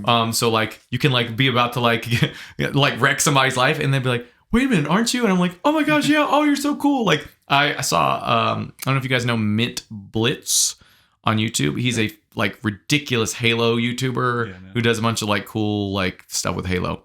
But he played Marathon, and someone like downed him like in the lobby, and while they were playing, and they said, "Oh my gosh, that's Mint Blitz," and they threw him a self-revive pack like right there, and he revived. And they're like, "Oh my gosh, it's Mint Blitz." And I thought that was cool. It's just those like social moments that we got playing Halo growing up, where it's like you're not trying to earn anything other than maybe some cool armor unlocks, but like that wasn't the point. The point was the replayability and the cool stories you could tell with your friends about the cool things that happened. And even when I played solo, I will tell you a cool story with Marathon. This happened. So the objective is you go in, all the stuff you get or you drop in with, you keep if you extract, right? You got to get out. And you kind of like have to set it to start, and then you got to like hope nobody sees you, and then you get out when the timer on it is 0. So the community has been so cool because they're so like, I'll drop in with complete non-friends, like people I don't know, just random people. And they'll look at my, like what my contract is to do to earn whatever, to progress the story. And they're like, oh, cool. Yeah, we can go do that. Let's go do that. It's over here. And they'll like ping it on the map and they'll help me do it all. And they're like, go in here, do this. Great. And I wasn't even using a mic at the time. They were just super friendly. And they get me to my objective. They get all their stuff. And I'm like, I get into this house, this building, and I can't figure out how to get out. Like I have completed the objective and I'm like, where is the door? Like I've got in there, I've done all of like the hard stuff. And I'm like, how to open door? Where's door? There was a door. I just didn't see it. And the other two guys, like the timer's ticking. You can like, it's only like 25 minutes per round or something like that. And they're all like, we're extracting, like we're out of here. We got our stuff. So they go and they leave. I get out of, finally figure my way out and realize they've gone. The extraction point is like forever away. And I'm like, oh gosh. And then I realize I'm out of ammo. I have nothing. I have a knife. That's all I can do to face. There's AI also. It's not just human players. So there's other AI like robots and stuff walking around. And so this is the story that I'm like, this is like the moment you live for. This is the reason you play the game, not to progress. And I'm sure that's part of it, but like really just to be able to tell the stories, good storytelling. Every human loves a good storytelling. So I'm going, and like robots, like I ping all the robots. I'm like, okay, there's the extraction point. I'm just going to try to sneak over and turn it on. And then of course one like spots me and I like bring out a knife. I'm like, oh, you can't see me with like the motion. I'm like just trying to get away from this robot. And I down one and then I hide behind like a box somewhere. And then another one like comes and I'm like, whoa! And I do it again. And then eventually like, I'm like the countdown, like it's happening. Like it's almost time. I can just run up there and get out. And then one of them sneaks up behind me and like downs me. And I'm like, there's no one to revive me. And I'm like, you can crawl like while it's happening. So I'm like crawling away like this like trail of like fake, not blood. It's like blue. So it's not whatever it is. It's not blood. And like, you're like making a trail so people can like find you. And like the robots will get close and they'll like try to like basically suck the life out of you. They're like Dementors essentially from Harry Potter. Oh my God. And they'll drain your life faster than you just kind of quote unquote bleeding out. Anyways, I like crawled all the way up the steps and got into the thing right before I died and extracted with everything that I had. And I was like, oh, that's what this game is about. That was awesome. That's and I like imagine doing that with friends too. Like that story is fun in itself, but imagine if it had happened with like, well, hopefully your friends would have left you like that. But like had no ammo. Like what are the odds that I made it out with all that stuff that I had? Like just like that's what it's the storytelling of it. I love it. It sounds like a game for the three of us. It's $40. It's cross-platform. Cool. So That's PC, Xbox, and PlayStation 5. Fantastic. So, and I think that's all Mac of mine. compatible? I don't know. I don't think it's Mac compatible. Then yeah, that's Well, I have PlayStation. yeah. I don't know if you can do split screen. I haven't checked. I should probably check. Is it on Switch too? No. Dang. But I have a feeling maybe. It probably will. Well, Bungie hasn't put anything on Switch 2 ever. But they're releasing more and more stuff. It's true. That's So true. maybe it'll come over when they kind of Maybe. figure it out. Okay. Switch is kind of hard because it's online only. This Yeah. game you can't play it offline, which is kind of a Got bummer. it. But Okay. I wish they would do some local server kind of thing. But so we could have it after the game kind of eventually the servers go down. But again, it's $40 for the standard version, and there's the microtransactions are not egregious and you don't need them. They're just cosmetic and they're not like in your face like everything. I like Right that. now. Yeah, right Anyway. now. Right. Hope it stays that way. I hope so too. But yeah, that's my notes. David? Yeah, mine's just been playing Pokemon Fire Red again yeah. on the Switch and seeing what used to be on a 4-inch display, little Game Boy Color and a Game Boy Advance, is now being played on my 55-inch screen TV. Yeah, he sent us a picture in the group And chat earlier it's this so week. beautiful. Yeah. Like that's worth $20 right there, just seeing that and playing that. You missed the little Game Boy player that was part of the GameCube, you know? I never had one, Yeah. but I like now it's like, oh, try to find one. Good luck. Yeah. I'm like, Yeah, right. And so it's like reliving memories and just actually trying to beat the game and completing the whole Pokédex and stuff like that. I want to actually try to do it this time. And I have a pretty good team. So Can confirm.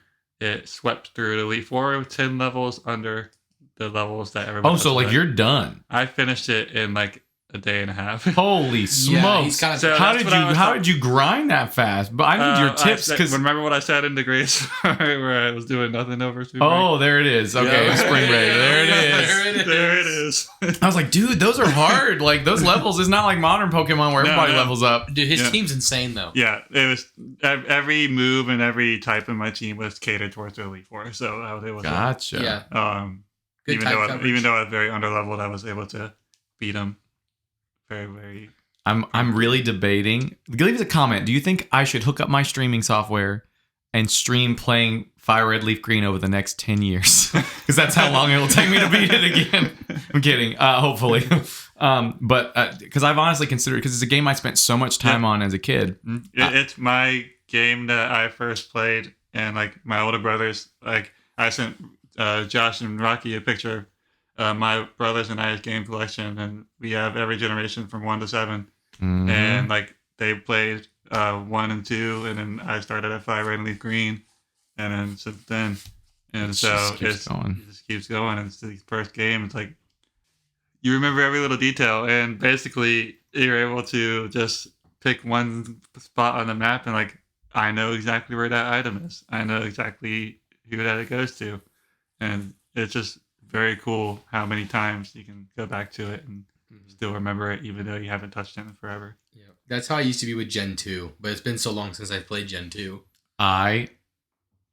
This is not going to come as a surprise to anyone.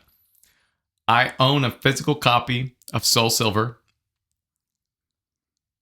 but I haven't beaten it.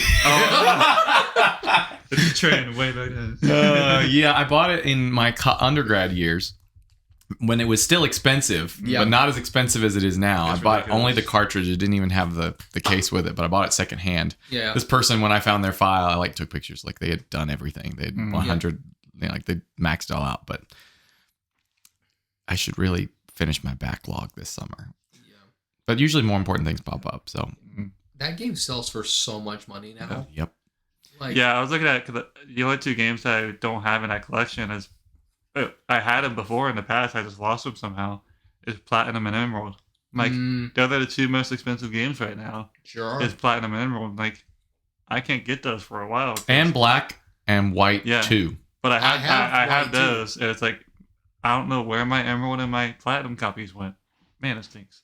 I have a copy of White 2 somewhere at home. How much? I wonder how much those sell for. If it's an authentic copy, a lot.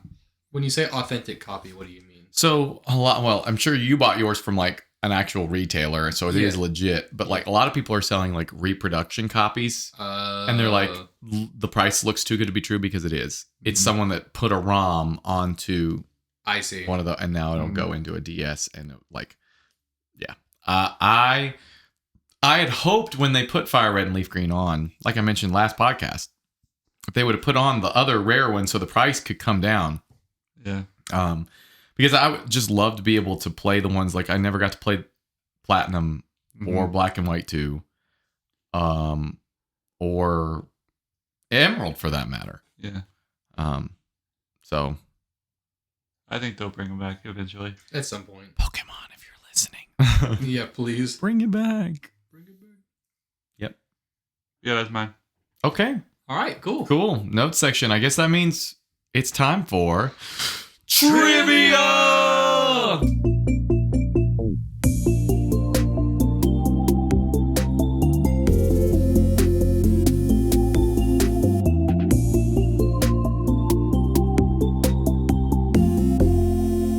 Okay. Trivia question number 2 is a geography question. Geography. Geography. Geography. What you got? Once David? again, it's another Georgia-based question. Okay, there's hope. And it was a little thing I saw on social media that was like, that's interesting. I never really thought of it that way, but Georgia's a weird state, so it makes sense. The way it's organized. Ago. Yeah, I've lived here my whole life. This is gonna see. It'd be hilarious if I get it right and Josh gets it wrong. Yeah, right. Okay, picture the whole entire United States map in your head right now. Mhm. Yep, got it. got Thank it. you. 50 states in 50 days. Yep. Is Atlanta, Georgia, west or east of Detroit, Michigan? Oh, that's a good question.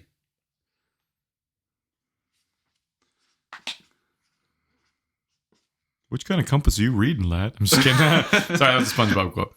Okay. Oh, wait. Detroit, Is Atlanta, Georgia, Michigan. west or east? Did you say Atlanta, not Athens? Atlanta. Atlanta. Atlanta, Georgia. Shoot. Oh, crap. If it was Athens, I felt confident in my answer. And now Atlanta, Georgia, west or east of Detroit, Michigan? I'm trying to think.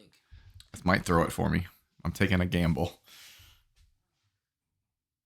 See, I'm doing that thing where I'm like, I think it's this. So What if it? Wait, hold on. What if it's perfectly aligned? And this we're gonna get it Like a wrong trick anyway. question. Yeah.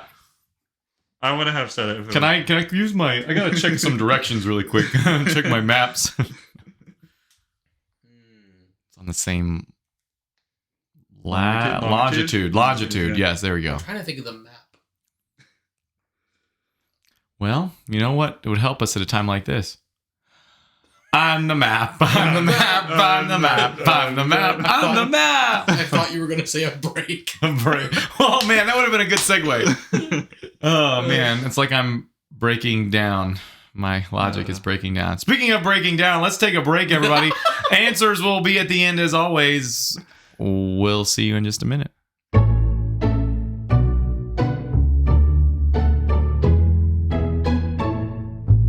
Welcome back to the Grace Notes podcast, where you'll never believe who we saw last week. Everyone in front of us. That's good. Because we have I eyes. like it. There you go. So, we've been trying to come back from break for a while, guys, and I just couldn't think of a good way to do it. So, here we are. Third time's a charm. I hope you liked it. I tried really hard. Leave me a comment saying you're proud of me.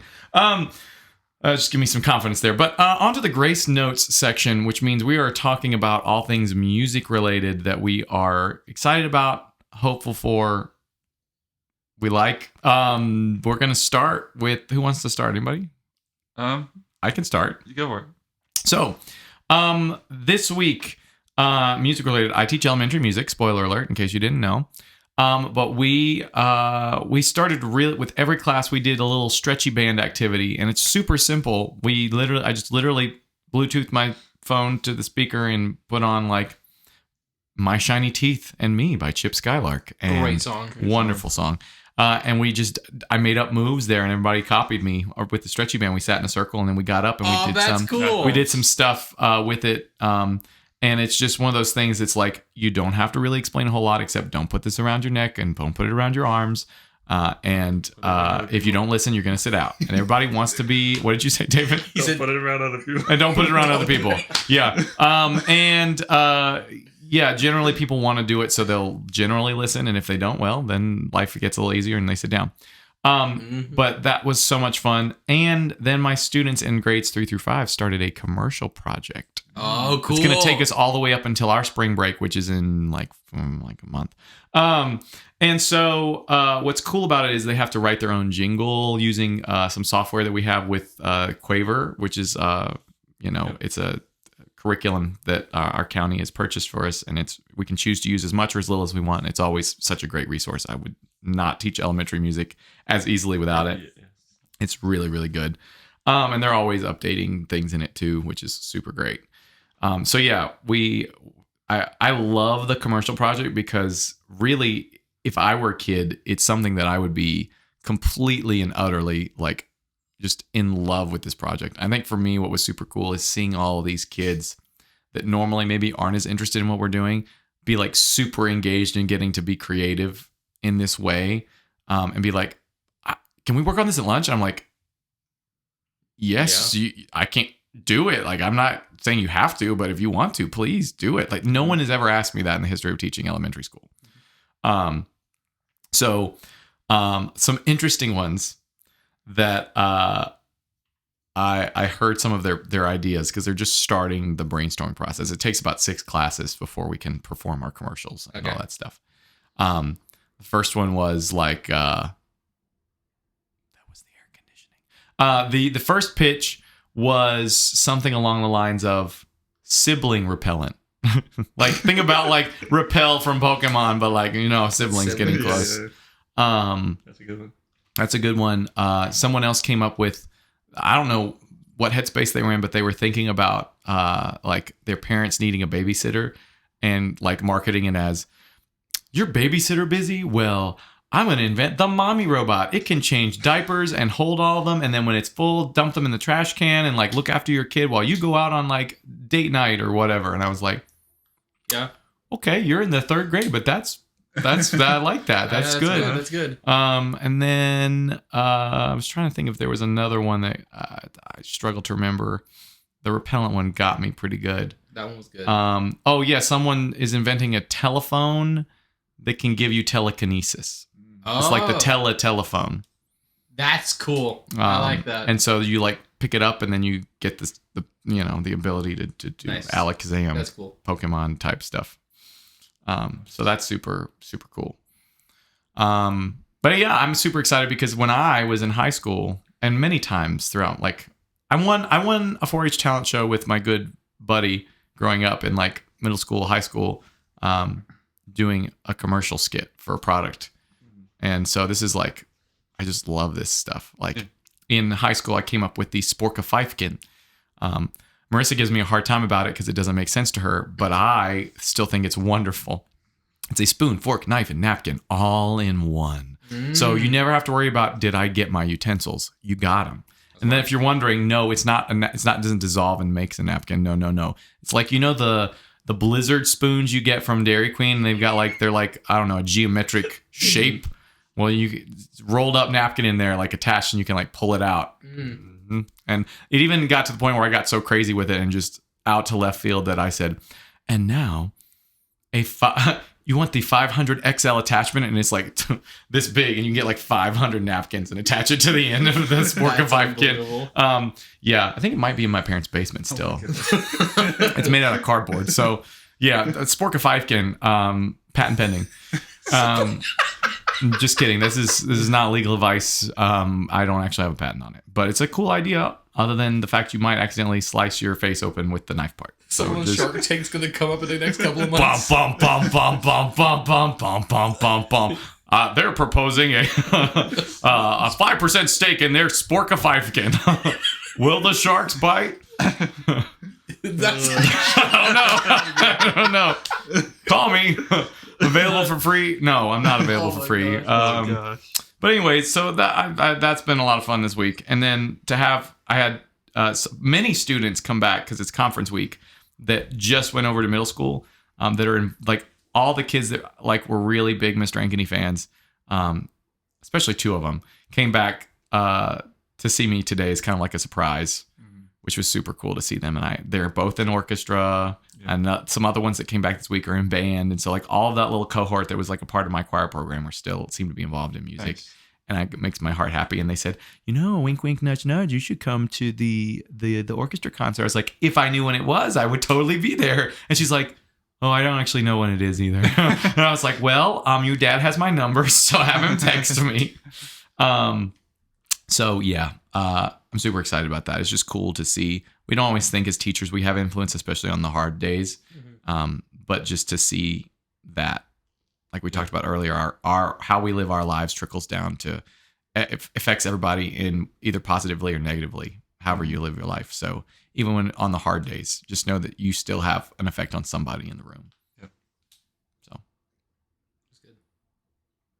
It mattered to that starfish. If you can know the story I'm referencing, throwing the starfish back in the sea one at a time. But who's next? Grace Notes. I'll go next. So, firstly, for the Grace Notes section, I want to talk about the conference that I mentioned before, the Southeast Horn Workshop, which ended up being a huge success for various reasons. Firstly, I participated in the High Horn mock audition, and I won said audition. Boy! Super exciting. I got to perform in a master class with the current horn professor at Rice University, and I learned a lot of really cool things, and it was just really, really cool. And kind of a surprise. I mean, I don't know. I played well in the audition, but it's the common like thought process in an audition. I can always do better. This could have been better, but like I was still generally happy with how I did. And we get videos back of the audition too in the next couple of days. So when that comes out, I'll be able to watch that and break it down with my professor. So that was cool. I also got to lead my first lecture at Southeast. Yeah, that's really exciting. I wish I could have been a fly on the wall. Or just been there. No, forget the fly. I would be there. I have good news, everyone. There is a video of the lecture that I will be receiving next week. It was too big to airdrop to my phone Aw. on bad Wi-Fi. So I'll be getting it next week. So we can probably put that in the show notes for people to watch if they want to. That's legal, right? We can do that. We'll see. We're gonna find out. If it's there, If it's there, yes. Yeah, watch if it. it's not there, pretend. And speaking of airdrop, I wanted to say this before I forgot. Yeah. I got a recommendation for an app called Blip. Yeah. I've never heard of it. And apparently it's, according to Marquez Brownlee, like airdrop, but like better. Interesting. And it like can send huge files. Like, of course, they're working with crazy stuff. So Yeah. I haven't tried it yet, but I'm interested in it. Okay. So well, I need to experiment. we should experiment with that. But anyways, Okay. keep going. No, you're good. So mock audition, success. Lecture, success. There were about 35, 36 people there. Mm-hmm. A lot of them UJ Horn Studio members, but still, like, that's a very good turnout for a class. Like, it was a full-on packed out classroom. I have pictures that I can definitely put on the show notes. So you at least see pictures, if not the video. I also got to perform with the horn choir as well as conduct the horn choir. So I have picture and video of that as well. I'm sure we can find a way to put that up somewhere. Well, that'll just be in your socials. Yeah, it'll be in my social somewhere. And also, at that conference, I was reached out to by several people, got to reconnect with a lot of friends, meet new ones. And there was one person that I would love to shout out if they're listening. Her name is Lauren Harding. This person I met at, believe it or not, it was a Young Harris Honor Band event my senior year of high school. It's the time where I won a big scholarship, and it helped me decide where I was going to go for my undergrad. I had not seen Lauren since that event, and she was at Southeast this year. And I'm like, that is insane. How are you doing? And it led to us discussing a couple of things. And for next year, I haven't told y'all this yet. I may have told David, but I don't think I told Rocky yet. It's in the works, but next spring it is planned that I'll be going to MTSU, Middle Tennessee State University, to give a masterclass. Yeah. So Pew, pew, pew, pew. super exciting things, and it was just a lot of fun. It was a good, inspiring workshop. Horn choir sounded great. I love our studio. It's always a fun time, but especially this year. And next year it'll be hosted at Furman University, so not too far from here. Not too far us. Man. Anyway. We like puns around here, if you can't tell. So that's number one. Number two is recital season. It's right here. I mean, a week from this coming Monday, I'll be giving my second doctoral recital featuring David Macpherson. Yeah. Featuring Marissa, Rocky's wife, and many more awesome, talented, fantastic people. And there's going to be LED lights and colors, and it's going to be this really cool thing. So we have rehearsals coming up. I have 2 rehearsals tomorrow. Yeah, I think I'm going to go be a fly on the wall. Yeah, you are. He's going to listen. We won't have piano He'll be there, critiquing everything. but you know, I'm going to bring this computer. I'm going to work on some things and listen. It's going to be like a cool, like, And your baton. Yeah, bring my baton. Yeah. Yeah, for sure. So Got to dig it out of the closet. rehearsal is starting to ramp up more. Excited for the music that will happen. And on top of all of this, there are 2 albums coming out in the week of my recital that I am so excited about because they're coming out on the same day. First one is Charlie Puth's album. I think I've mentioned it before. The second one, do y'all know the artist Raye? R-A-Y-E? Showed me, yeah. Yeah, she is awesome. And she just released her set list for the album, and it's going to be 73 minutes of music. Sounds like I don't want to listen to on my late night drive back to North Yeah, Carolina. It's like 20-something tracks. She tracks. clearly puts... I said that tracks. she clearly puts a lot of effort and time, and she's very intentional about what she puts on her albums, it seems. And I've come to know her fairly recently in the past couple of years, so this will be my first time listening to a full album of hers. So I'm very excited to kind of dig in and really like digest her music and like figure out all the things. It seems like, I mean, I've listened to some clips of her performances, and she's just out of this world. She's so stinking good. Would you say that she's great? Yes, I would. I would very much say so. If you've not listened to Raye before, I'd highly recommend listening to her. She is awesome. She's so good. David just got it. It took me a second. You just got that? David! Pause for this is where we put the screen up that says pausing for technical difficulties. Yeah. No, I'm just kidding. do do do do do. Just a little like waiting room music. Yeah, or like elevator music. I'm done with my Grace notes. All right, so Yeah, so you know that 9 out of 10 doctors agree that this is a really bad transition. Oh God. Oh, right. I guess that means it's time for David. I have no idea what's. You got a I'm lot out. to do. I'm leaving. I'm out. No. And bye, Wait, does that everybody. mean I get your microphone now? He just Ryan, come there. Yeah, it was. Oh wait. Oh no. I'm on Feedback. Rocky's microphone. I would love to hear that. I like how I just accidentally wound the cable up. Hold on. Oh no. I am back on Rocky's microphone.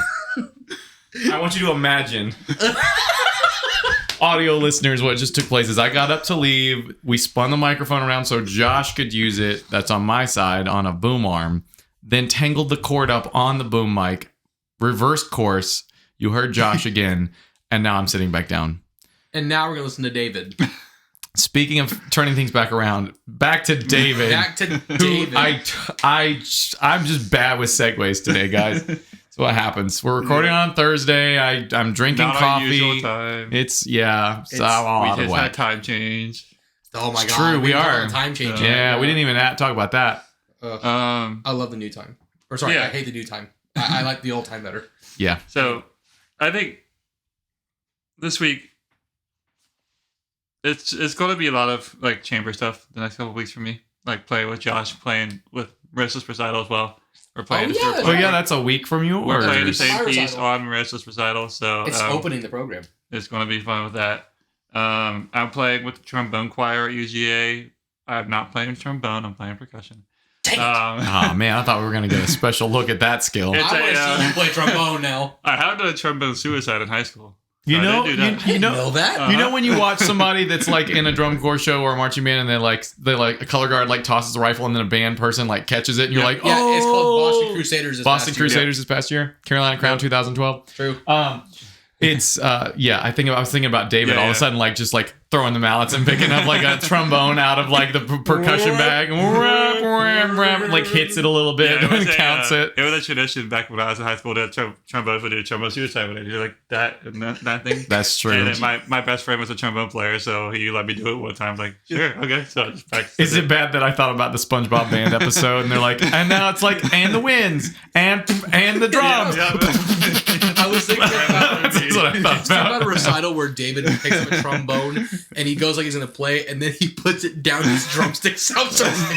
I play metal drums. He takes the slide out completely, and it's just like, And your doctor is taken away. and they're like, well, I'm sure someone's gonna write.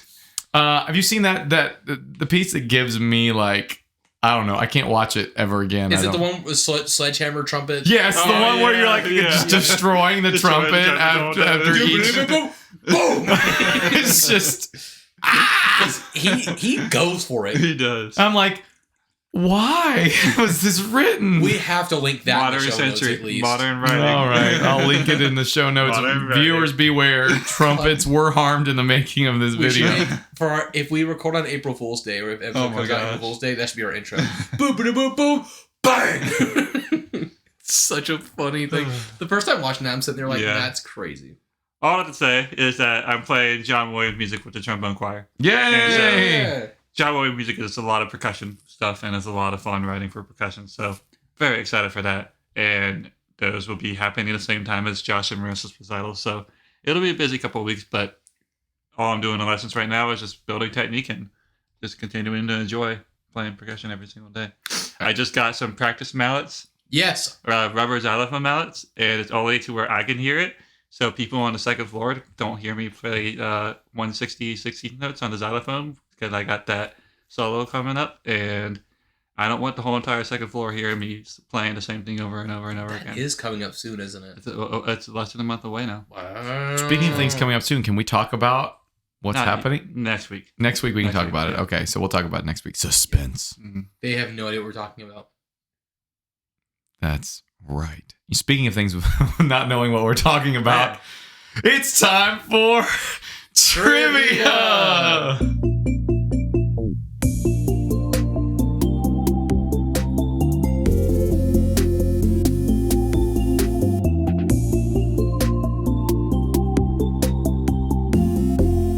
Will I win? Will Josh take another victory? We'll find out in the next few seconds.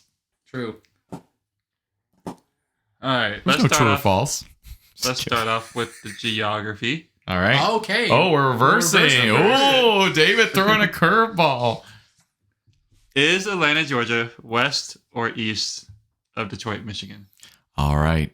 I'm going to say west. I said east. Answer is west. Dang it! Let's go. I was thinking west, and I was like, oh, it can't be west. It's got to be east. Dadgummit. I was like, Atlanta, Georgia is such a weird state to where we're so far west. And dang. it is. I was literally like, oh, it has to be west, and therefore it has to be east. and therefore I said east would be too obvious, so I'm going with west. So you did it, but the right way. Okay, cool. So now we're tied. it is tied up. In the last for 2 points here, which 4-4. I felt really good about these, but this could be really humbling really quickly. I So don't know, man. Okay. We shall find out. Now, the two questions. Question 1A was, which snare drum grip was originally used back in old war times / in the drum and fife bands that are still played today? I said traditional grip. I said military grip. The answer is traditional grip. Yes! I have 5 points. 5 points points, now. yeah, 5-4. It all comes down to this. The Either second we question- tie or we both get it right and I win, or I get it wrong and you get it right and we're tied. Wait, I already said that. All right. Why was traditional grip used? I put for volume. I said the drum was slanted, so you had to because of the sling. Ding, ding, ding, ding. Are ding, you ding, ding, what? ding. Let's go. Thank you, Drum and Bugle Corps. In old writings. Oh, that's right. Oh, man. You're right. In old writings of music, the Yeah. snare drum is called the side drum. Yeah. And so whenever you get a snare drum part, it'll often have slide drum on our music. Oh, and we have 'cause to like, it's why the is it called a sling. side drum? Oh, it's because it's the snare. And that's why this hand had to be traditional grip. Because it was angled, and every time your God, leg I've moved, never it was even- only on one leg and not in the middle, so you had to move it down. Oh, that's really cool. So And with that, Rocky's the Rocky's winner. the Yay, Yay! Rocky. Yay. Josh is now sweeping both Rocky. Okay, so now I guess we'll find out. Next week, Josh will be the trivia, I will and be the we will be trivier. the trivies. Will I have a back-to-back victory, Or or I'll will get my first David one. make it so that everything's Three-way equal? tie. I will preface and say a lot of these questions are closest to this wins. So there's a lot of opportunity for points for both people. Okay. I am looking forward to it. And I am really thinking, you know what I'm saying is on air. I just got this idea. What if when we all three finish, we have a special episode that is our Trivia Palooza, where we just answer trivia questions. Okay. And whoever has, we'll have. I'm not volunteering her for this. We'll have someone come in and ask us the questions, or something to that degree. And if it's like, we'll see who ends up with the most points overall at the end, and they win like some, I don't know, special thing.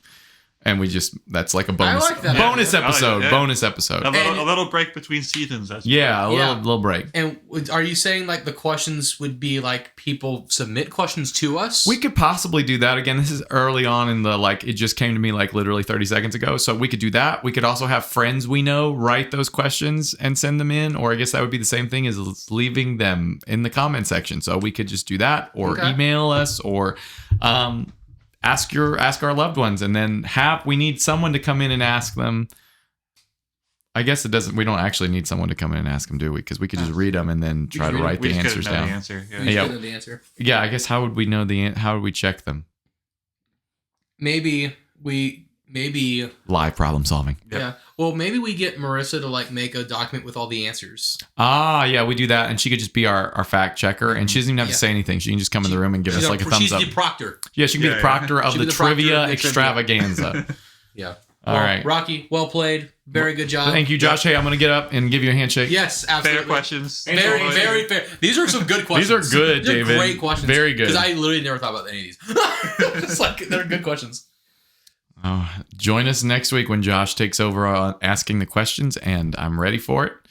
And I will defend my title, and we'll just see how it goes. It's 1-1 in the overall trivia wins. Will it right be now. 1-0. Yes. Will it be 1-1-1? Will it be? Or will it be 2-1-0? And who will end up with the... Well, actually, we Yeah, know how that would work. Yeah. So, but yeah, who knows? Join us next week. We'll keep you in suspense. Boys, it's always a pleasure. It's been wonderful. Thanks for this wonderful late-ish night, weird Thursday. I almost said rehearsal. Yeah, it's just the rehearsal. Yeah, no, podcast session. And again, it's always a blessing. And we hope that this has blessed you, our listeners, as much as it has blessed us to get to do it and talk about the things of the Lord, and also just talk about things that excite us, that hopefully are apparent to you we're excited about, but point hopefully you and us back to him and make it all for his glory and our good. Absolutely. So we forgot the Christian song of the week. Josh, what was your Christian song of the week? My Christian song of the week is titled Little Bird by Blessing of Four. And he is fantastic. One of the best vocalists out there in the game. And the song talks about freedom on your own kind of being a cage on its own. It's a really cool song. It talks about like how isolation is bad, but also like freedom in itself. It just discusses that in more detail, and it's really good. Yeah, mine is a song called MMLJ. Matthew, Mark, Luke, and John. Oh, that's not what I was thinking. And it is by the Eagle Rock Gospel Singers. And they're a rock gospel group. It is kind of like a old country gospel kind of sound, blues, kind of bluesy, not really gospel and like the black gospel, but it's like the whole choir is together, not just one person in the choir and back and forth like that. But the whole choir. It's all just like pedal to the just metal. Blues and rock and just country and gospel, and it's, that's what this album is based off of. And Matthew, Mark, Luke, and John is just talking about. The first line is Matthew, Mark, Luke, and John. That's where I get water from. And so this is basically just that for 3 minutes. It's really great. Love that. I'm throwing it back to How Can It Be by Lauren Daigle. I love Lauren Daigle. Lauren Daigle's great. She's fantastic. And just How Can It Be is one of her hit songs that just kind of really, probably the first one that hooked me, realizing who she was and her talent and all the things. I mean, her music's been wonderful. I remember buying the next album. I think it was the next album that was right after that. What was it called? Look Up Child was the next album. It was like my first year of teaching. I remember driving to work on hard days, listening to that when it came out in 2018. Oh my gosh, that was a long time ago. But yeah, super talented. How Can It Be? Really, I mean, it opens with I am guilty. And it really goes through like our sinfulness, but God's ability to forgive, and he's pleading our cause, righting our wrongs, breaks our chains. How can it be that we have a God this good? Because it really is a paradox of like, why is he even want to have conversation with us? But the fact is that he created us for him and he loves us. And that's the whole reason that he keeps trying to reach out to us and get us in his presence, is because his steadfast love is, when it talks about the iniquity to the third and fourth generation, that's the third and fourth, but his steadfast love to thousands of generations. How much more is his love than his repayment of our evil deeds? And that's all the way back in the Old Testament. So it's always been about grace. But anyways, just thought we put this in here because we literally were like, oops. Hey, no oops. We're still in the recording studio. Have a great week, everybody. And with that, I'm Rocky. I'm Josh. And I'm David. And this has been Grace Notes.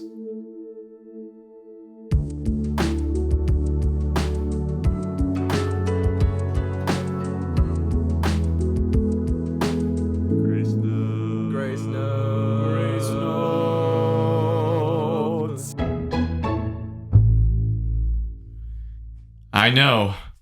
You wondered where we were. Guess what? We forgot Christian of the Week. Wow. Who's the Christian of the Week? Christian of the Week. I vote J. Josh Smith. Oh my God. Brock, if you're watching, you're Christian of the Week, brother. This episode, I feel like I just combined Brian 3000 with what we do. God. Okay, this Chicken of the Week. Christian of the Week. We just have a whole hat of names. We just pull one out. God. Oh. That was, you have to say that. That's so funny. Oh. Guys, this is tax season. I've been up way too late so many nights in a row. I've never seen him this out of it.